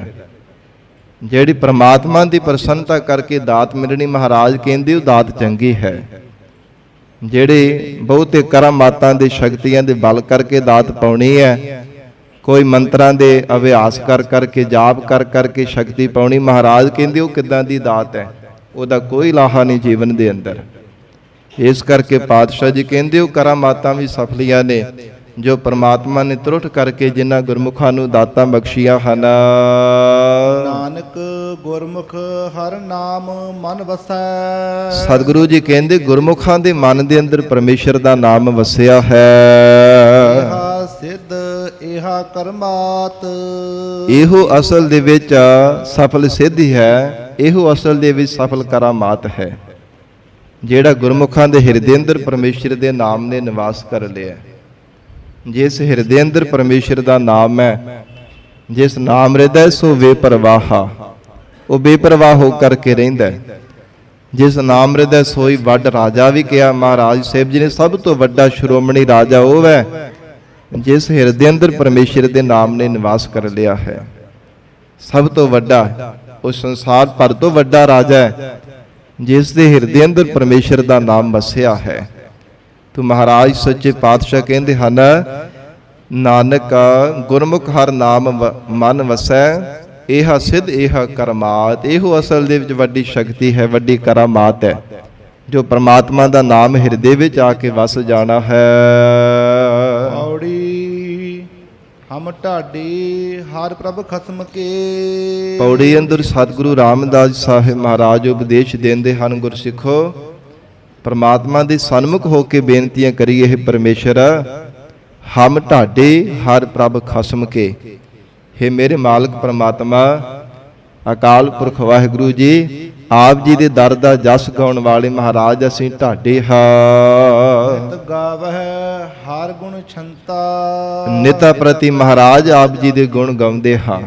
ਛੰਤਾ ਛੰਦਾ ਰੂਪੀ ਸਾਜ਼ਾਂ ਦੇ ਵਿੱਚ ਮਹਾਰਾਜ ਆਪ ਜੀ ਦਾ ਜਸ ਗਾਉਂਦੇ ਹਾਂ। ਮਹਾਰਾਜ ਛੰਤਾਂ ਦੇ ਵਿੱਚ ਮਿਲ ਕਰਕੇ, ਛੰਦਾਂ ਦੀ ਚਾਲਾਂ ਦੇ ਵਿੱਚ ਜਾਂ ਸਾਜ਼ਾਂ ਦੇ ਨਾਲ ਮਿਲ ਕਰਕੇ ਆਪ ਜੀ ਦਾ ਜਸ ਗਾਉਂਦੇ ਹਾਂ। ਹਰ ਕੀਰਤਨ ਕਰਹਿ ਹਰ ਜਸ ਸੁਣਹਿ। ਜਿਹੜਾ ਜੀਵ ਪ੍ਰਮਾਤਮਾ ਦਾ ਕੀਰਤਨ ਕਰਦਾ ਹੈ, ਪ੍ਰੀਤ ਰੂਪ ਰਸਨਾ ਦੇ ਨਾਲ ਪਰਮੇਸ਼ਰ ਦਾ ਕੀਰਤਨ ਕਰਦਾ ਹੈ, ਜਾਂ ਫਿਰ ਸ਼ਰਧਾ ਵਿਸ਼ਵਾਸ ਰੂਪ ਕੰਨਾਂ ਦੇ ਨਾਲ ਜਸ ਸਰਵਣ ਕਰਦਾ ਹੈ, ਮਨ ਦੇ ਅੰਦਰ ਸ਼ਰਧਾ ਤੇ ਪੂਰਨ ਵਿਸ਼ਵਾਸ ਧਾਰਨ ਕਰਕੇ ਕਿ ਜੋ ਮਹਾਰਾਜ ਉਪਦੇਸ਼ ਦੇ ਰਹੇ ਹਨ ਇਹ ਸੱਤ ਹੈ, ਰਾਈ ਮਾਤਰ ਵੀ ਕੋਈ ਸ਼ੰਕਾ ਨਾ ਮਨ ਵਿੱਚ ਪੈਦਾ ਹੁੰਦਾ ਹੋਵੇ, ਥੋੜਾ ਜਿੰਨਾ ਵੀ ਕਿਤੇ ਮਨ ਦੇ ਅੰਦਰ ਕਟਾਕਸ਼ ਨਾ ਪੈਦਾ ਹੁੰਦਾ ਹੋਵੇ, ਇਦਾਂ ਦੇ ਕੰਨ ਬਣਾ ਕੇ ਮਹਾਰਾਜ ਜੀ ਦਾ ਜਸ ਸਰਵਣ ਕਰੇ। ਇੱਕ ਸ਼ਰਧਾ ਤੇ ਦੂਜਾ ਵਿਸ਼ਵਾਸ, ਇੱਕ ਮਹਾਰਾਜ ਜੀ ਤੇ ਪੂਰਨ ਸ਼ਰਧਾ ਹੋਵੇ ਤੇ ਦੂਜਾ ਪੂਰਨ ਵਿਸ਼ਵਾਸ ਹੋਵੇ। ਸੱਚੇ ਪਾਤਸ਼ਾਹ ਮਹਾਰਾਜ ਕਹਿੰਦੇ ਇਹੋ ਜਿਹੜਾ ਜੀਵ ਪ੍ਰੀਤ ਦੀ ਰਸਨਾ ਦੇ ਨਾਲ ਵਾਹਿਗੁਰੂ ਜੀ ਦੇ ਗੁਣ ਗਾਉਂਦਾ ਹੈ, ਸ਼ਰਧਾ ਵਿਸ਼ਵਾਸ ਰੂਪ ਕੰਨਾਂ ਦੇ ਨਾਲ ਜਸ ਸੁਣਦਾ ਹੈ, ਤਿਸ ਕਵਲਾ ਕੰਤਾ। ਉਸ ਜੀਵ ਦਾ ਹਿਰਦਾ ਕਮਲ ਦੀ ਤਰ੍ਹਾਂ ਖਿੜਿਆ ਰਹਿੰਦਾ ਹੈ ਤੇ ਕੰਤਾ ਨਾਮ, ਕੰਤ ਨਾਮ ਪਤੀ ਦਾ ਹੈ। ਜਿਸ ਜੀਵ ਦਾ ਹਿਰਦਾ ਪ੍ਰਫੁੱਲਤ ਹਿੰਦਾ ਰਹਿੰਦਾ ਹੈ, ਸ਼ੁਭ ਗੁਣਾ ਰੂਪ ਪੰਖੜੀਆਂ ਦੇ ਸਹਿਤ ਖਿੜਿਆ ਰਹਿੰਦਾ, ਪ੍ਰਮਾਤਮਾ ਦਾ ਜਾਣੋ ਉਹਦੇ ਹਿਰਦੇ ਅੰਦਰ ਨਿਵਾਸ ਹੈ। ਨਾਨਕ ਭਗਤਾਂ ਸਦਾ ਵਿਗਾਸ। ਵਾਹਿਗੁਰੂ ਦੀ ਭਗਤੀ ਕਰਨ ਵਾਲਿਆਂ ਦਾ ਹਿਰਦਾ ਸਦਾ ਹੀ ਕਮਲ ਦੀ ਤਰ੍ਹਾਂ ਖਿੜਿਆ ਰਹਿੰਦਾ ਹੈ। ਜਿਵੇਂ ਕਮਲ ਦਾ ਫੁੱਲ ਤਾਂ ਖਿੜਦਾ ਜੇ ਸੂਰਜ ਚੜ੍ਹੇ, ਤੇ ਹਿਰਦੇ ਰੂਪ ਆਕਾਸ਼ ਦੇ ਵੀ ਸੂਰਜ ਚੜ੍ਹਿਆ ਰਹਿੰਦਾ। ਗੁਰਮੁਖਾਂ ਦੇ ਗਿਆਨ ਰੂਪੀ ਸੂਰਜ ਹਰ ਸਮੇਂ ਚੜ੍ਹਿਆ ਰਹਿੰਦਾ, ਬ੍ਰਹਮ ਗਿਆਨ ਦਾ ਪ੍ਰਕਾਸ਼ ਹਰ ਸਮੇਂ ਰਹਿੰਦਾ। ਇਸੇ ਕਰਕੇ ਇਹ ਹਿਰਦਾ ਰੂਪੀ ਕਮਲ ਉਹਨਾਂ ਦਾ ਮੁਰਝਾਉਂਦਾ ਨਹੀਂ ਹੈ, ਹਰ ਸਮੇਂ ਖਿੜਿਆ ਰਹਿੰਦਾ ਹੈ। ਜ਼ਿੰਦਗੀ ਵਿੱਚ ਦੁੱਖ ਆਉਣ, ਸੁੱਖ ਆਉਣ, ਭਾਰੀ ਬਿਪਤਾ ਔਕੜਾ ਆ ਜਾਣ, ਪਰ ਫੇਰ ਵੀ ਕਦੇ ਮੁਰਝਾਉਂਦਾ ਨਹੀਂ ਹੈ। ਉਹਨਾਂ ਦੇ ਅੰਦਰ ਹਿਰਦੇ ਤੇ ਨਹੀਂ ਕਦੇ ਵੀ ਅਸਰ ਪੈਂਦਾ, ਤਨ ਕਰਕੇ ਭਾਵੇਂ ਜੋ ਮਰਜ਼ੀ ਕੋਈ ਅਸਰ ਹੋਈ ਜਾਵੇ, ਪਰ ਨਹੀਂ, ਮਨ ਉਹਨਾਂ ਦਾ ਕਮਲ ਦੀ ਤਰ੍ਹਾਂ ਖਿੜਿਆ ਰਹਿੰਦਾ ਹੈ। ਤਿਸ ਕਵਲਾ ਕੰਤਾ ਕਿੰਨਾਂ ਦਾ? ਮਹਾਰਾਜ ਸੱਚੇ ਪਾਤਸ਼ਾਹ ਕਹਿੰਦੇ ਹਰ ਕੀਰਤਨ ਕਰਹਿ ਹਰ ਜਸ ਸੁਣ ਹੈ। ਜਿਹੜੇ ਵਾਹਿਗੁਰੂ ਦਾ ਕੀਰਤਨ ਕਰਦੇ ਨੇ ਪਿਆਰ ਵਿੱਚ ਭਿੱਜ ਕੇ, ਗੁਣ ਗਾਉਂਦੇ ਹੈ, ਫਿਰ ਸ਼ਰਧਾ ਵਿਸ਼ਵਾਸ ਰੂਪ ਕੰਨਾਂ ਦੇ ਨਾਲ ਜਸ ਸਰਵਣ ਕਰਦੇ ਹੈ, ਮਹਾਰਾਜ ਕਹਿੰਦੇ ਉਹਨਾਂ ਦਾ ਮਨ ਹਰ ਸਮੇਂ ਖਿੜਿਆ ਰਹਿੰਦਾ ਹੈ। ਹਰ ਦਾਤਾ ਸਭ ਜਗਤ ਭਿਖਾਰੀਆ। ਇੱਕ ਪ੍ਰਮਾਤਮਾ ਹੈ ਜਿਹੜਾ ਸ਼੍ਰੋਮਣੀ ਦਾਤਾ ਹੈ, ਬਾਕੀ ਸਾਰਾ ਜਗਤ ਭਿਖਾਰੀ ਹੈ। ਇੱਕ ਦਾਤਾ ਹੈ ਪ੍ਰਮਾਤਮਾ, ਬਾਕੀ ਸਾਰੇ ਜਗਤ ਮੱਛਰ ਤੋਂ ਲੈ ਕੇ ਨਾ ਛੋਟੇ ਜਿਹੇ ਜੀਵ ਤੋਂ ਲੈ ਕੇ ਬ੍ਰਹਮਾ ਤੱਕ ਸਾਰੇ ਜੀਵ ਪ੍ਰਮਾਤਮਾ ਤੋਂ ਦਾਤਾਂ ਮੰਗ ਰਹੇ ਨੇ। ਸੂਖਸ਼ਮ ਤੋਂ ਲੈ ਕੇ ਸਥੂਲ ਆਕਾਰਾਂ ਤੱਕ, ਭਾਵੇਂ ਕੋਈ ਸੰਸਾਰ ਦੇ ਅੰਦਰ ਜੀਵ ਹੈ, ਭਾਵੇਂ ਸਵਰਗਾਂ ਦੇ ਵਿੱਚ ਹੈ, ਦੇਵਲੋਕ ਦੇ ਵਿੱਚ ਹੈ, ਬ੍ਰਹਮਪੁਰੀ ਵਿੱਚ ਹੈ, ਭਾਵੇਂ ਦੇਵੀ ਸ਼ਕਤੀ ਨੇ, ਉਹ ਵੀ ਪ੍ਰਮਾਤਮਾ ਤੋਂ ਦਾਤਾਂ ਮੰਗ ਰਹੀਆਂ ਨੇ। ਤੈਥੋਂ ਹੀ ਬਲ ਕ੍ਰਿਸ਼ਨ ਲੈ ਕੰਸ ਕੇਸੀ ਪਕੜ ਗਰਾਇਆ। ਮਹਾਰਾਜ ਕ੍ਰਿਸ਼ਨ ਭਗਵਾਨ ਨੇ ਵੀ ਤੁਹਾਡੇ ਤੋਂ ਬਲ ਲਿਆ ਸੀਗਾ, ਤਾਂ ਹੀ ਕੇਸੀ ਨੂੰ ਮਾਰ ਕਰਕੇ ਪਕੜ ਕਰਕੇ ਮਾਰਿਆ ਸੀਗਾ। ਤੋ ਮਹਾਰਾਜ ਸੱਚੇ ਪਾਤਸ਼ਾਹ ਕਹਿੰਦੇ ਇੱਕੋ ਹੀ ਦਾਤਾ ਹੈ, ਸਾਰੇ ਸੰਸਾਰ ਭਰ ਦੇ ਜੀਵ ਭਿਖਾਰੀ ਹੈ, ਸ਼ਰਧਾ ਰੂਪ ਝੋਲੀਆਂ ਅੱਡ ਕਰਕੇ ਮੰਗ ਰਹੇ ਹਨ। ਮੰਗਤ ਜਨ ਜਨਤਾ। ਮਹਾਰਾਜ ਜਿੰਨੇ ਵੀ ਸੰਸਾਰ ਦੇ ਕੋਈ ਜੀਵ ਜੰਤੂ ਹੈ ਨਾ, ਸਾਰੇ ਮੰਗਤੇ ਹਨ। ਹਰ ਕੋਈ ਤੁਹਾਡੇ ਦਰ ਤੇ ਆ ਕੇ ਮੰਗਦਾ ਪਿਆ ਹੈ। ਹਰ ਦੇਵ ਹੋ ਦਾਨ ਦਿਆਲ ਹੋਏ। ਹੇ ਦਿਆਲੂ ਪ੍ਰਮਾਤਮਾ, ਦਇਆ ਦੇ ਘਰ ਵਿੱਚ ਆ ਕੇ ਸਾਡੀ ਵੀ ਮਹਾਰਾਜ ਸ਼ਰਧਾ ਰੂਪ ਝੋਲੀ ਵਿੱਚ ਦਾਨ ਪਾ ਦੇਵੋ। ਮਹਾਰਾਜ ਕਿਰਪਾ ਕਰੋ, ਸਾਡੀ ਝੋਲੀ ਵਿੱਚ ਵੀ ਨਾਮ ਦਾ ਦਾਨ ਪਾ ਦੇਵ। ਸੱਚੇ ਪਾਤਸ਼ਾਹ ਐਸੀ ਕਿਰਪਾ ਕਰੋ ਮਹਾਰਾਜ, ਵਿਸਰ ਨਾਹੀ ਦਾਤਾਰ, ਆਪਣਾ ਨਾਮ ਦੇਹੋ, ਗੁਣ ਗਾਵਾਂ ਦਿਨ ਰਾਤ। ਨਾਨਕ ਚਾਹੋ ਇਹੋ ਮਹਾਰਾਜ, ਸਾਡੇ ਮਨ ਦੇ ਅੰਦਰ ਚਾਹ ਬਣਿਆ ਰਹੇ ਹਰ ਸਮੇਂ। ਕਿਰਪਾ ਕਰੋ ਸੱਚੇ ਪਾਤਸ਼ਾਹ, ਮੈਂ ਕਿਹਾ ਮੰਗੋ ਕਿ ਸਥਿਰ ਨਾ ਰਹਾਈ, ਹਰ ਤੀਜਾ ਨਾਮ ਪਿਆਰੀ ਜੀਓ। ਗਰੀਬ ਨਵਾਜ ਸਾਡੀ ਝੋਲੀ ਵਿੱਚ ਨਾਮ ਦਾ ਦਾਨ ਪਾ ਦੇਵ। ਸਭ ਮਹਾਰਾਜ ਤੁਹਾਡੇ ਤੋਂ ਦਾਤਾ ਮੰਗ ਰਹੇ ਹਨ। ਵਿੱਚ ਪਾਥਰ ਕ੍ਰਿਮ ਜਨਤਾ। ਕਿੰਨੇ ਕਿੰਨੇ ਮਹਾਰਾਜ ਪੱਥਰਾਂ ਦੇ ਵਿੱਚ ਛੋਟੇ ਛੋਟੇ ਆਕਾਰ ਦੇ ਕ੍ਰਿਮ ਕੀੜੇ ਐ, ਛੋਟੇ ਆਕਾਰ ਦੇ ਮਹਾਰਾਜ ਸੱਚੇ ਪਾਤਸ਼ਾਹ ਜੀ ਜੀਵ ਹਨ। ਉਹਨਾਂ ਨੂੰ ਪੱਥਰਾਂ ਦੇ ਵਿੱਚ ਵੀ ਤੁਸੀਂ ਪਾਲੀ ਜਾ ਰਹੇ ਹੋ। ਧੰਨ ਗੁਰੂ ਅਰਜਨ ਦੇਵ ਸਾਹਿਬ ਮਹਾਰਾਜ ਸਾਹਿਬ ਜੀ ਦਾ ਅਸੀਂ ਬਚਨ ਪੜ੍ਹਦੇ ਹਾਂ। ਸੈਲ ਪੱਥਰ ਮਹਿ ਜੰਤ ਉਪਾਏ, ਤਾ ਕਾ ਰਿਜਕ ਆਗੇ ਕਰ ਧਰਿਆ। ਕਿ ਪ੍ਰਮਾਤਮਾ ਨੇ ਪੱਥਰਾਂ ਦੇ ਵਿੱਚ ਛੋਟੇ ਛੋਟੇ ਆਕਾਰਾਂ ਦੇ ਜੀਵ ਪੈਦਾ ਕੀਤੇ, ਉੱਥੇ ਵੀ ਉਹਨਾਂ ਨੂੰ ਰਿਜਕ ਦੇਈ ਜਾਂਦਾ ਹੈ, ਉਹਨਾਂ ਦੀ ਪਾਲਣਾ ਕਰੀ ਜਾਂਦਾ ਹੈ। ਸ਼ੱਕਰਖੋਰ ਕੀੜੇ ਪ੍ਰਮਾਤਮਾ ਨੇ ਪੈਦਾ ਕੀਤੇ ਹਨ। ਭਗਤ ਧੰਨਾ ਜੀ ਗੁਰਬਾਣੀ ਵਿੱਚ ਬਚਨ ਕਰਦੇ ਹਨ, ਪਾਖਨ ਕੀਟ ਗੁਪਤ ਹੋਏ ਰਹਿਤਾ, ਤਾ ਚੋ ਮਾਰਗ ਨਾਹੀ, ਕਹੈ ਧੰਨਾ ਪੂਰਨ ਤਾਹੂ ਕੋ, ਮਤ ਰੇ ਜੀ ਡਰਾਹੇ। ਜੀਵ ਤੂੰ ਕਿਉਂ ਆਪਣੇ ਮਨ ਵਿੱਚ ਡਰ ਧਾਰਨ ਕਰਦਾ ਹੈ? ਪਰਮਾਤਮਾ ਤਾਂ ਪੱਥਰਾਂ ਦੇ ਵਿੱਚ ਵੀ ਜੀਵਾਂ ਨੂੰ ਰੱਖੀ ਜਾਂਦਾ, ਉਹਨਾਂ ਦੀ ਵੀ ਪਰਵਰਿਸ਼ ਕਰੀ ਜਾਂਦਾ ਹੈ, ਉਹਨਾਂ ਨੂੰ ਵੀ ਖਾਣ ਦੇ ਵਾਸਤੇ ਮਹਾਰਾਜ ਕਹਿੰਦੇ ਆਹਾਰ ਦੇਈ ਜਾਂਦਾ ਹੈ। ਫਿਰ ਤੇਰੇ ਮਨ ਦੇ ਵਿੱਚ ਕਿਉਂ ਚਿੰਤਾ ਬਣੀ ਹੋਈ ਹੈ? ਤੂੰ ਪਾਤਸ਼ਾਹ ਜੀ ਨੇ ਬਖਸ਼ਿਸ਼ ਕੀਤੀ ਹੈ ਪ੍ਰਮਾਤਮਾ, ਹਰ ਦੇਵ ਦਾਨ ਦਿਆਲ ਹੋਏ, ਪਾਥਰ ਕ੍ਰਿਮ ਜਨਤਾ। ਮਹਾਰਾਜ ਸੱਚੇ ਪਾਤਸ਼ਾਹ ਸਭ ਜੀਵ ਜੰਤੂਆਂ ਨੂੰ ਆਪ ਜੀ ਕਿਰਪਾ ਕਰਕੇ ਭੋਜਨ ਉਹਨਾਂ ਦਾ ਆਹਾਰ ਦਿੰਦੇ ਹੋ। ਸੱਚੇ ਪਾਤਸ਼ਾਹ ਸਾਡੇ ਤੇ ਵੀ ਕਿਰਪਾ ਕਰੋ ਮਹਾਰਾਜ, ਸਾਨੂੰ ਨਾਮ ਦਾ ਦਾਨ ਦੇਣਾ ਕਰੋ। ਜਨ ਨਾਨਕ ਨਾਮ ਧਿਆਇਆ। ਧੰਨ ਗੁਰੂ ਰਾਮਦਾਸ ਸਾਹਿਬ ਮਹਾਰਾਜ ਕਹਿੰਦੇ, ਜਿਨ੍ਹਾਂ ਗੁਰਮੁਖਾਂ ਨੇ ਪਰਮੇਸ਼ਰ ਦਾ ਨਾਮ ਧਿਆਇਆ ਹੈ, ਜਿਨ੍ਹਾਂ ਨੇ ਕੇਵਲ ਵਾਹਿਗੁਰੂ ਜੀ ਦੇ ਨਾਮ ਦਾ ਹੀ ਧਿਆਨ ਧਾਰਨ ਕੀਤਾ ਹੈ, ਗੁਰਮੁਖ ਧਨਵੰਤਾ। ਉਹ ਗੁਰਮੁਖ ਪਿਆਰੇ ਧਨ ਭਾਗਾਂ ਵਾਲੇ ਹਨ, ਉਹਨਾਂ ਦੇ ਵੱਡੇ ਭਾਗ ਹੈ, ਉਹ ਧਨਤਾ ਦੇ ਯੁੱਗ ਹਨ ਸੰਸਾਰ ਵਿੱਚ ਆਏ ਹੋਏ। ਜਿਨ੍ਹਾਂ ਨੇ ਕੇਵਲ ਪਰਮੇਸ਼ਰ ਦੇ ਨਾਮ ਦਾ ਧਿਆਨ ਧਾਰਨ ਕੀਤਾ ਹੈ, ਉਹ ਮਨ ਕਰਕੇ ਵੀ ਧਨਤਾ ਯੋਗ ਹਨ, ਬਾਣੀ ਕਰਕੇ ਵੀ ਔਰ ਸਰੀਰ ਕਰਕੇ ਵੀ। ਉਹਨਾਂ ਨੂੰ ਜਨਮ ਦੇਣ ਵਾਲੀ ਮਾਂ ਵੀ ਧਨਤਾ ਦੇ ਯੋਗ ਹੈ, ਉਹਨਾਂ ਦੀ ਕੁਲ ਵੀ ਧਨਤਾ ਦੇ ਯੋਗ ਹੈ, ਉਹਨਾਂ ਦਾ ਪਰਿਵਾਰ ਸਖੇ ਸੰਬੰਧੀ ਮਿੱਤਰ ਵੀ ਧਨਤਾ ਦੇ ਯੋਗ ਹੋ ਗਏ, ਜਿਨ੍ਹਾਂ ਨੇ ਸੰਸਾਰ ਵਿੱਚ ਆ ਕੇ ਪਰਮੇਸ਼ਰ ਦੇ ਨਾਮ ਦਾ ਧਿਆਨ ਧਾਰਨ ਕੀਤਾ ਹੈ। ਮਹਾਰਾਜ ਸਾਹਿਬ ਜੀ ਬਚਨ ਕਰਦੇ ਆ ਨਾ, ਸੁਖਮਨੀ ਸਾਹਿਬ ਪਾਵਨ ਬਾਣੀ ਵਿੱਚ, ਧੰਨ ਧੰਨ ਧੰਨ ਜਨ ਆਇਆ, ਜਿਸ ਪ੍ਰਸਾਦ ਸਭ ਜਗਤ ਤਰਾਇਆ, ਜਨ ਆਵਨ ਕਾ ਇਹ ਸੁਆਓ, ਜਨ ਕੈ ਸੰਗ ਚਿਤ ਆਵੈ ਨਾਓ, ਆਪ ਮੁਕਤ ਮੁਕਤ ਕਰੈ ਸੰਸਾਰ, ਨਾਨਕ ਤਿਸ ਜਨ ਕਉ ਸਦਾ ਨਮਸਕਾਰ। ਉਹਨਾਂ ਨੂੰ ਸਦਾ ਹੀ ਨਮਸਕਾਰਾਂ ਹੁੰਦੀਆਂ ਨੇ, ਸਦਾ ਹੀ ਤਿਨਾਂ ਨੂੰ ਯਾਦ ਕੀਤਾ ਜਾਂਦਾ ਹੈ, ਜਿਹੜੇ ਗੁਰਮੁਖ ਪਿਆਰੇ ਪ੍ਰਮਾਤਮਾ ਦਾ ਨਾਮ ਜਪਦੇ ਹਨ। ਸਾਧ ਸੰਗਤ ਜੀ, ਜਿਵੇਂ ਗਰੀਬ ਨਵਾਜ ਸਤਿਗੁਰੂ ਜੀ ਦਾ ਗੁਰਬਾਣੀ ਵਿੱਚ ਬਚਨ ਆਉਂਦਾ ਹੈ ਨਾ, ਗੁਰਮੁਖਾਂ ਦੀ ਐਸੀ ਅਵਸਥਾ ਹੁੰਦੀ ਹੈ ਜਿਹੜੇ ਹਰ ਸਮੇਂ ਪਰਮੇਸ਼ਰ ਦੇ ਨਾਮ ਦਾ ਹੀ ਧਿਆਨ ਧਾਰਨ ਕਰਦੇ ਹੈ। ਗੁਰਮੁਖ ਰੋਮ ਰੋਮ ਹਰਿ ਧਿਆਵੈ, ਉਹਨਾਂ ਗੁਰਮੁਖਾਂ ਦੇ ਜਿੰਨੇ ਸਰੀਰ ਤੇ ਰੋਮ ਹਨ ਉਹ ਵੀ ਰਸਨਾ ਰੂਪ ਹੋ ਕਰਕੇ ਵਾਹਿਗੁਰੂ ਵਾਹਿਗੁਰੂ ਵਾਹਿਗੁਰੂ ਮੰਤਰ ਦਾ ਅਭਿਆਸ ਕਰਦੇ ਹਨ। ਅਕਾਲ ਪੁਰਖ ਪਰਮੇਸ਼ਰ ਦੇ ਨਾਮ ਦਾ ਹੀ ਧਿਆਨ ਧਾਰਨ ਕਰਦੇ ਆ। ਐਸੇ ਗੁਰਮੁਖ ਪਿਆਰੇ ਮਹਾਰਾਜ ਕਹਿੰਦੇ ਗੁਰਮੁਖ ਧਨਵੰਤਾ, ਉਹ ਧਨਤਾ ਦੇ ਯੋਗ ਹਨ। ਸੰਸਾਰ ਵਿੱਚ ਆਇਆ ਹੋਇਆ ਤੇ ਇਹਨਾਂ ਦਾ ਸਫਲਾ ਹੋ ਗਿਆ ਹੈ। ਧਨ ਭਾਗ ਉਹਨਾਂ ਗੁਰਮੁਖ ਪਿਆਰਿਆਂ ਦੇ ਹਨ। ਤਿੰਨ ਧਨ ਜਿਹੜੇ ਦੀ ਮਾਓ ਆਏ ਸਫਲ ਸੇ, ਉਹਨਾਂ ਦੀ ਮਾਂ ਵੀ ਧਨਤਾ ਦੇ ਯੋਗ ਹੈ। ਮਹਾਰਾਜ ਕਹਿੰਦੇ ਉਹਨਾਂ ਦਾ ਆਇਆ ਹੋਇਆ ਸੰਸਾਰ ਦੇ ਅੰਦਰ ਸਫਲਾ ਹੋ ਗਿਆ। ਜਿਨ੍ਹਾਂ ਗੁਰਮੁਖਾਂ ਨੇ ਪ੍ਰਮਾਤਮਾ ਦੀ ਬੰਦਗੀ ਕੀਤੀ ਹੈ, ਪਿਆਰ ਵਿੱਚ ਭਿੱਜ ਕੇ ਪਰਮੇਸ਼ਰ ਨੂੰ ਯਾਦ ਕੀਤਾ, ਗਰੀਬ ਨਵਾਜ਼ ਸੱਚੇ ਪਾਤਸ਼ਾਹ ਜੀ ਮਹਾਰਾਜ ਕਿਰਪਾ ਕਰਨ, ਪਾਵਨ ਉਪਦੇਸ਼ ਸਾਡੇ ਹਿਰਦਿਆਂ ਵਿੱਚ ਵਸ ਜਾਵੇ। ਗੁਰੂ ਬਚਨਾਂ ਦੀ ਕਮਾਈ ਕਰਕੇ ਜੀਵਨ ਸਫਲਾ ਬਣਾ ਸਕੀਏ। ਗੁਰੂ ਸ਼ਬਦ ਦੀ ਵਿਚਾਰ ਕਰਦਿਆਂ ਤੋਂ ਹੋਈਆਂ ਬੇਅੰਤ ਭੁੱਲਾਂ ਦੀ ਖਿਮਾ ਸਤਿਗੁਰੂ ਜੀ ਅਤੇ ਆਪ ਸੰਗਤ ਬਖਸ਼ਣਹਾਰ ਹੋ। ਅਗਾਹ ਵਾਸਤੇ ਅਸੀਸ ਪਿਆਰ ਬਖਸ਼ਿਸ਼ ਕਰਨਾ ਜੀ। ਦੇਹੋ ਸੱਜਣ ਅਸੀਸੜੀਆ, ਜਿਉ ਹੋਵੈ ਸਾਹਿਬ ਸਿਓ ਮੇਲ। ਦੇਵ ਹੋ ਦਾਨ ਦਿਆਲ ਹੋਏ, ਵਿੱਚ ਪਾਥਰ ਕ੍ਰਿਮ ਜਨਤਾ। ਜਨ ਨਾਨਕ ਨਾਮ ਤੇ ਆਇਆ, ਗੁਰਮੁਖ ਧਨਵੰਤਾ। ਵਾਹਿਗੁਰੂ ਜੀ ਕਾ ਖਾਲਸਾ, ਵਾਹਿਗੁਰੂ ਜੀ ਕੀ ਫਤਿਹ।